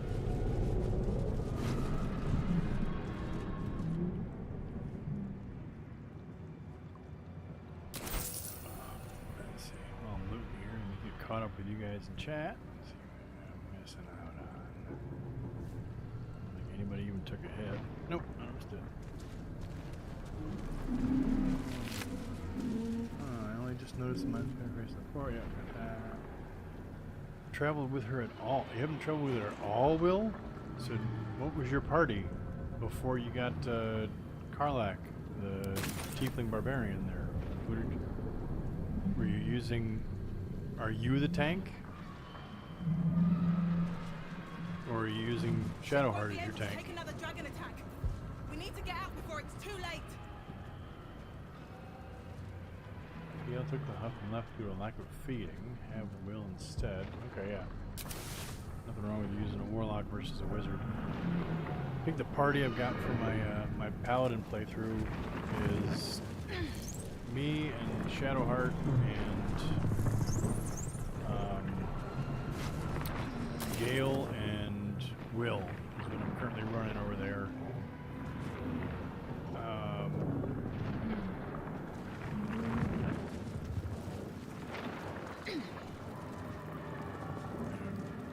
Kind of like pulling Gale out and putting Karlak in as a secondary, because I've been playing tank for that one.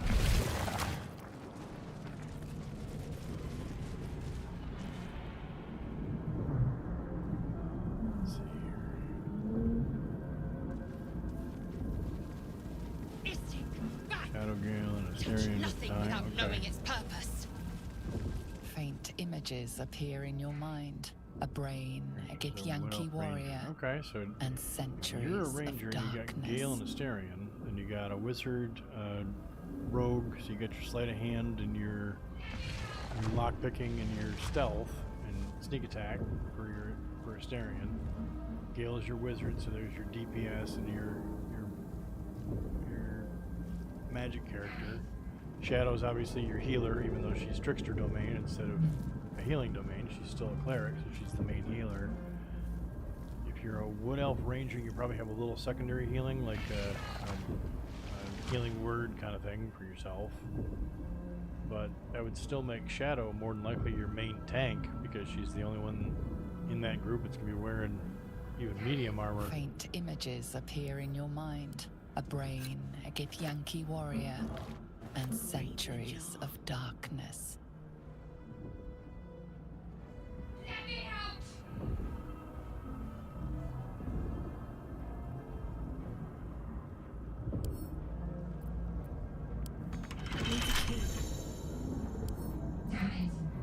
Oh, no, wait, thieves' tools? Dang it. Well, let's see if I can find some thieves' tools in the next room. If I do,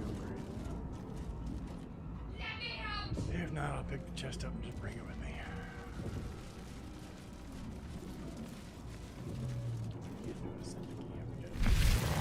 I have a key. You are beautiful.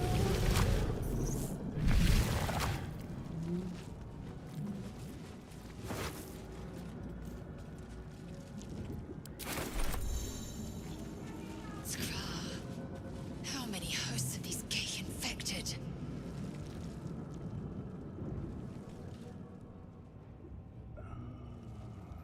Creepy bug tentacle thingy. Gale dies all the time. Shadowheart is meh. Steering carry any group they are in. Carly, okay. Yeah. Party now consists of I will shadow and identify my character. Okay. Yeah, I know. Karlak is a great meat shield. I definitely replaced Lizelle as the tank with her the minute I got her. Always room for more?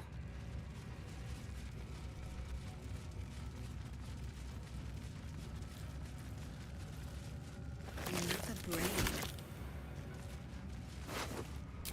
A rune.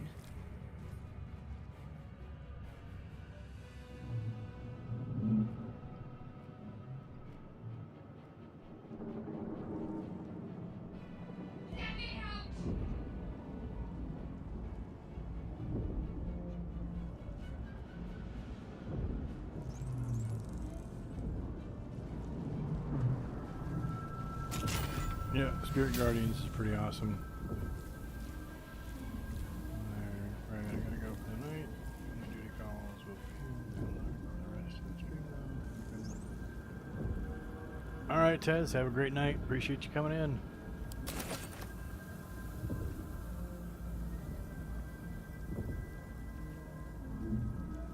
Have fun with the fam.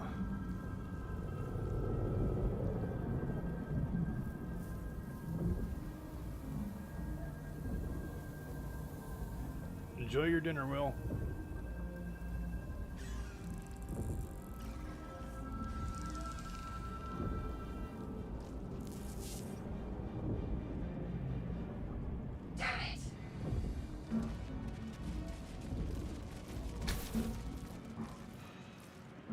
The console appears dormant. Use the room. The console hums to life.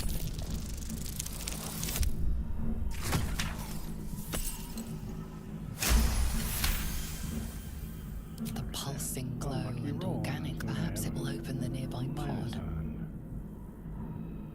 Yep. Let's get her out. Suddenly, you feel a hideous squirming in your head. The parasite. Then discomfort fades, and another sensation washes over you. Connection. Authority.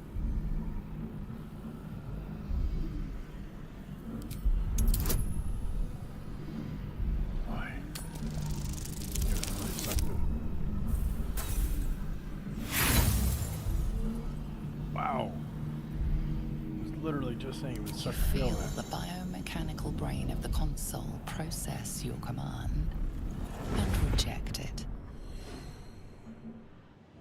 That is awful. Not now. We must go to the helm.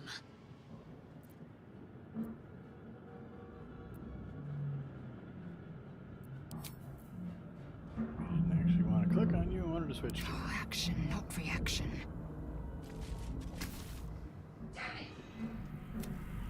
The console hums steady. Suddenly, then discomfort fades, and another sensation washes over you. Oh, Connection. There we go. Authority. You feel the a shiver run. And kapupta. There we go. At last.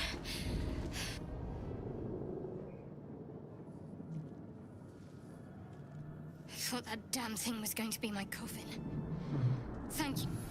Your mind lurches into her thoughts. Her gratitude is mixed with wariness, because you have a gift with you. You keep dangerous company. Mm-hmm.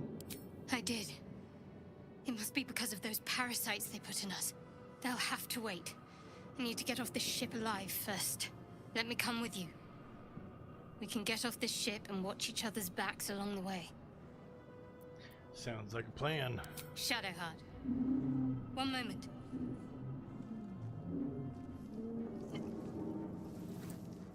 Oh, what's that little bubble? Finally.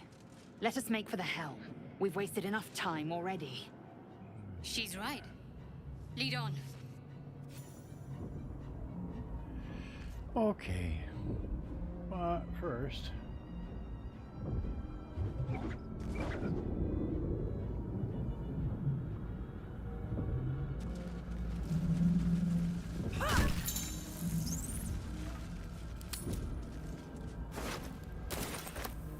Smack that guy.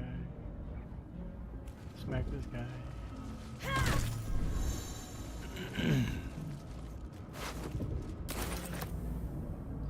Because they're both dead anyways, so why should I leave their gold on their bodies? How much farther can I go? A long ways.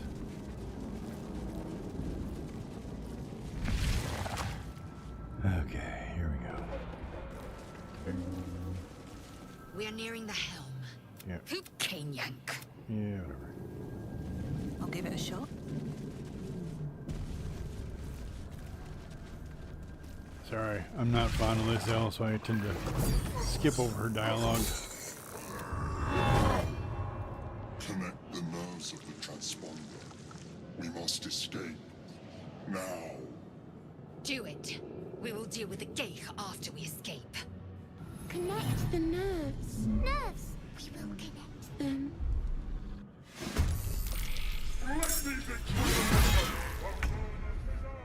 We need to get out of here. Now. And that's a great sentiment, little guy, but I've figured out that you can't actually do it.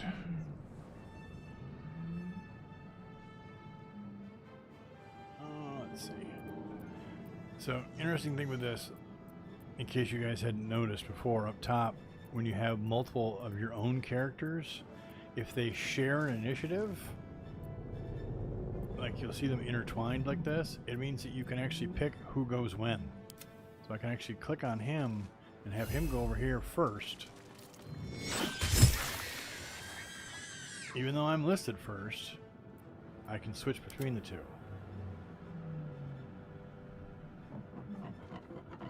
Which gives me the ability to swap around and not walk through fire to get to this guy. And then strike. Smack. You dead now. Have a day. Yeah, let's just get closer.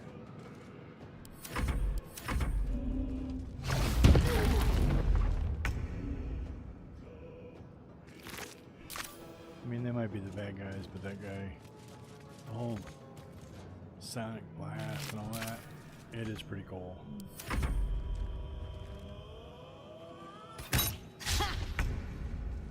Yeah, best of luck hitting me, dude.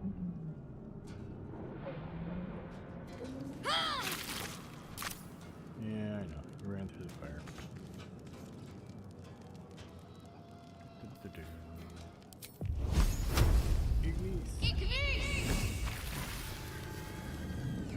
Which in and of itself is funny because Take this ship, or Zariel will have your you're literally in the hells and you're throwing fire at an imp. It just seems strange.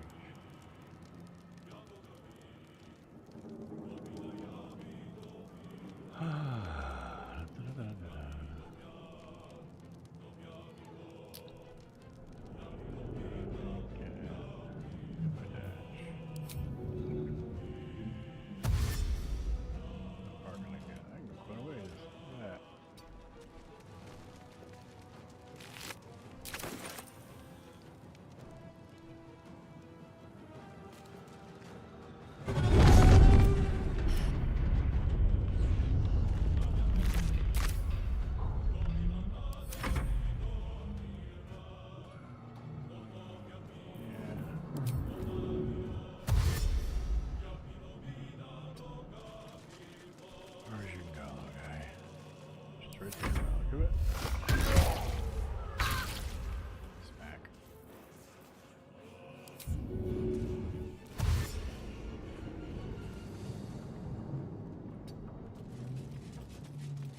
Close to there she get.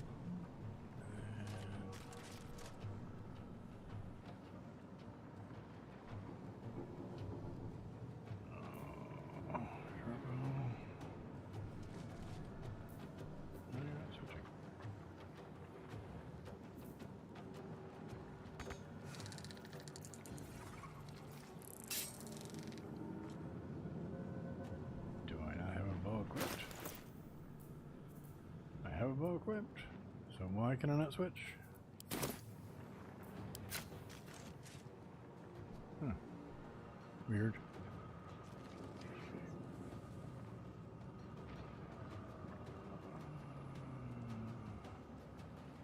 Too far out of range. Oh well. Can't afford to let up.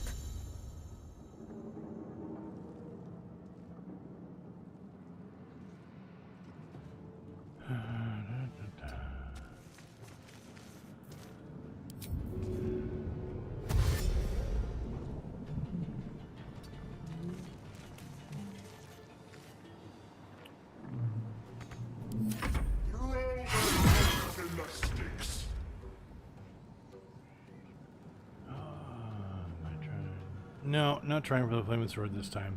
Though that is a cool sword, and it would be fun to get it. The chances of me dying, you know, before, like you can see over here, it actually has the little timer. Reach the transponder before the not-allowed crashes, 13 turns remaining.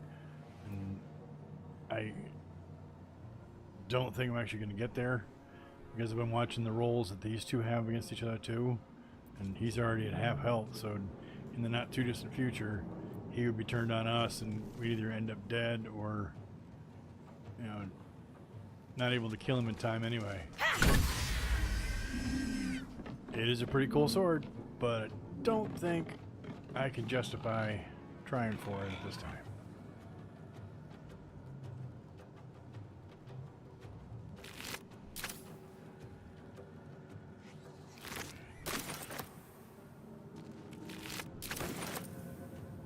I just have to loot the bodies of the ones that are already down.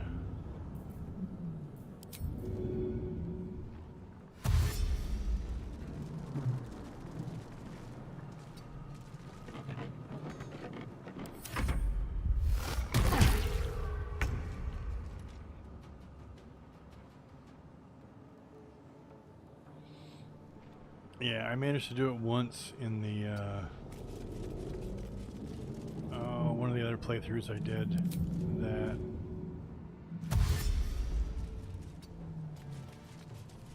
I did on the lesser difficulty, the story mode. And I literally surrounded him and everybody and hit him with all my high level everything. And I got real lucky with a couple of the rolls and had a crit for one of them, and ended up, I still had, I think, 4 turns to go and took him down and got it. And I think I ended up actually selling it because nobody in my party could use it, and I didn't know how soon I was going to get Carlock because I hadn't played that far ahead yet. So I wanted the gold so I could buy other stuff.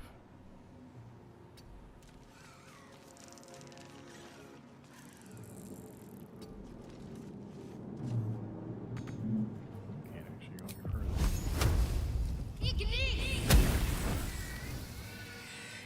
You did. Let's see, let's do...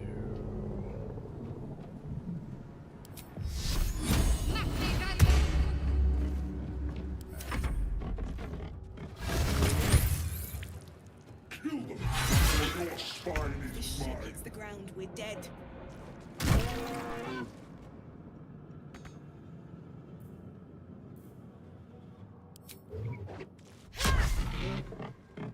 Yes, really.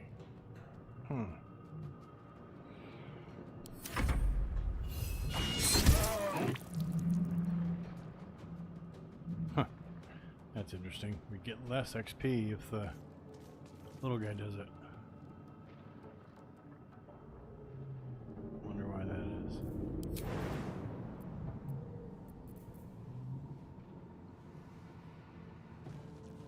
Jump away, little dude.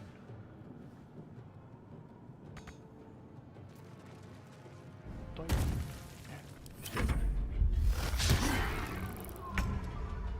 Because you can't actually hit the tentacles.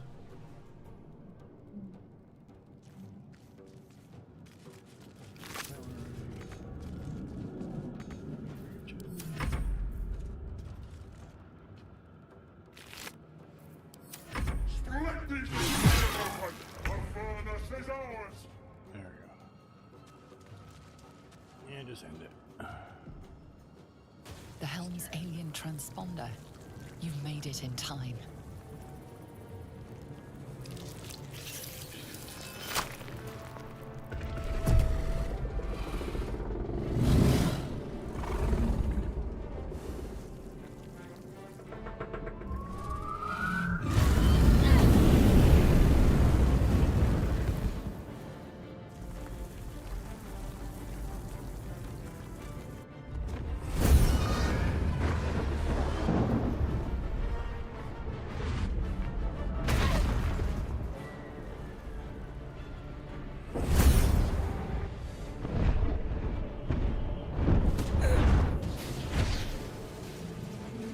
Flying through the astral sea. The 9 hells and return back to the material plane.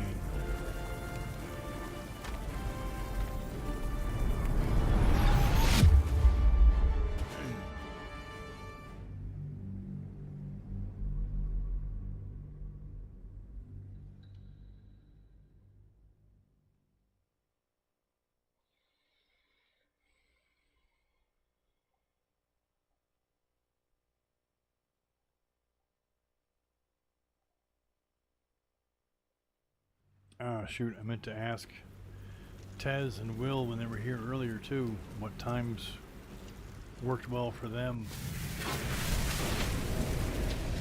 as well for the streams. So I'll ask you, the Dead, since you're still here, especially. You guys are actually all in the same time zone from what you were saying earlier, so do you have a time that works better or worse for you? Is it more of a... Is it easier for you to do more of a daytime or a evening or even late night?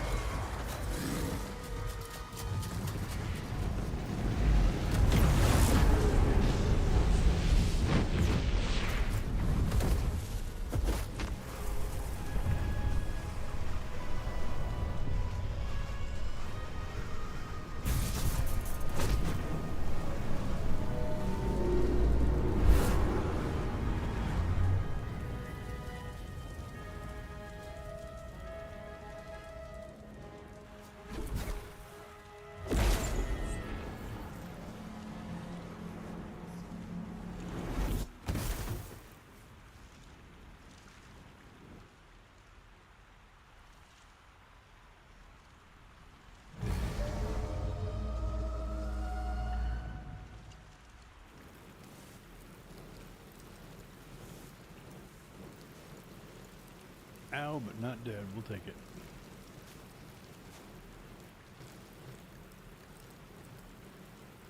As you wake, the tadpole squirms in your skull.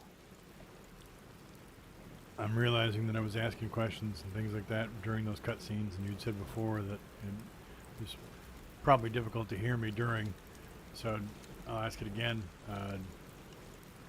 Is there a time that's better or worse for you guys for streaming?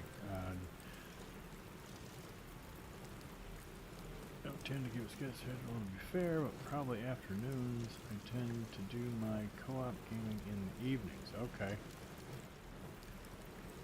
Yeah, and so right now is obviously evening time for you guys. So is this a decent time-ish?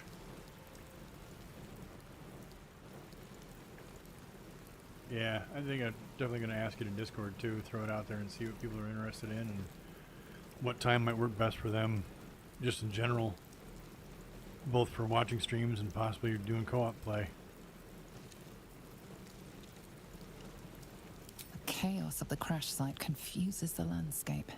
You'll need to find a settlement or landmark, and you'll need to do it quickly. The tadpole is a death sentence, and the clock is ticking. You need a cure. Okay, we'll go through and do leveling up here and stuff like that. Oh, and Will is back. Yes, time is okay. Okay, cool. Well, I need to actually go get dinner started myself. My partner works very early, So we tend to get up in the 0400 hour, which means that we tend to eat dinner in the 1600 hour. So I need to go get it prepped and get it started. So I'm actually going to stop this one here, and I will more than likely get right back on after I get dinner going. So if you guys are still hanging out tonight and want to get back in, you certainly can. Be more than happy to have you.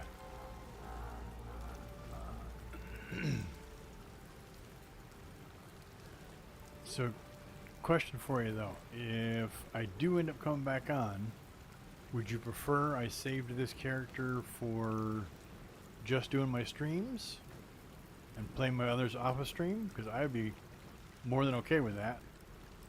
Leave this one for my stream, make it a multi-part series playing this character that we made together.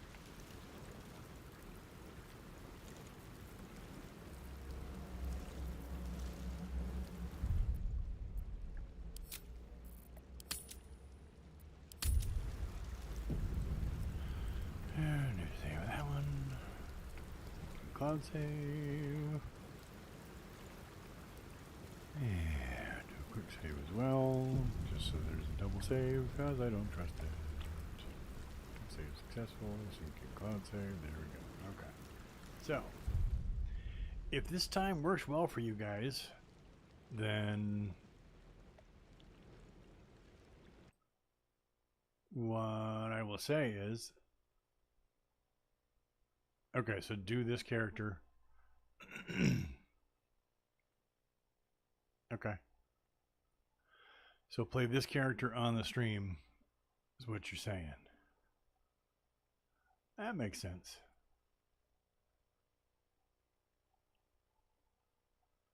Okie dokie. Well, I appreciate you guys being here.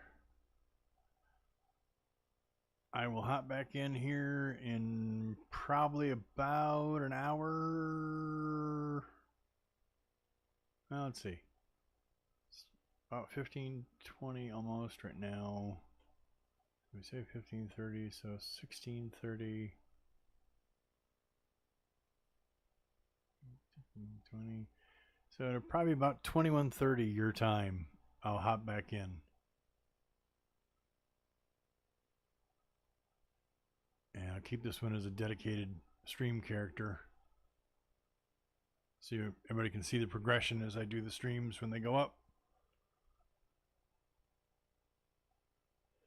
Alrighty. Well, hope you all have a great night and enjoy some dinner if you haven't had it already. And if you're back here later, that'd be awesome too. Thanks so much for watching. I will catch you next time.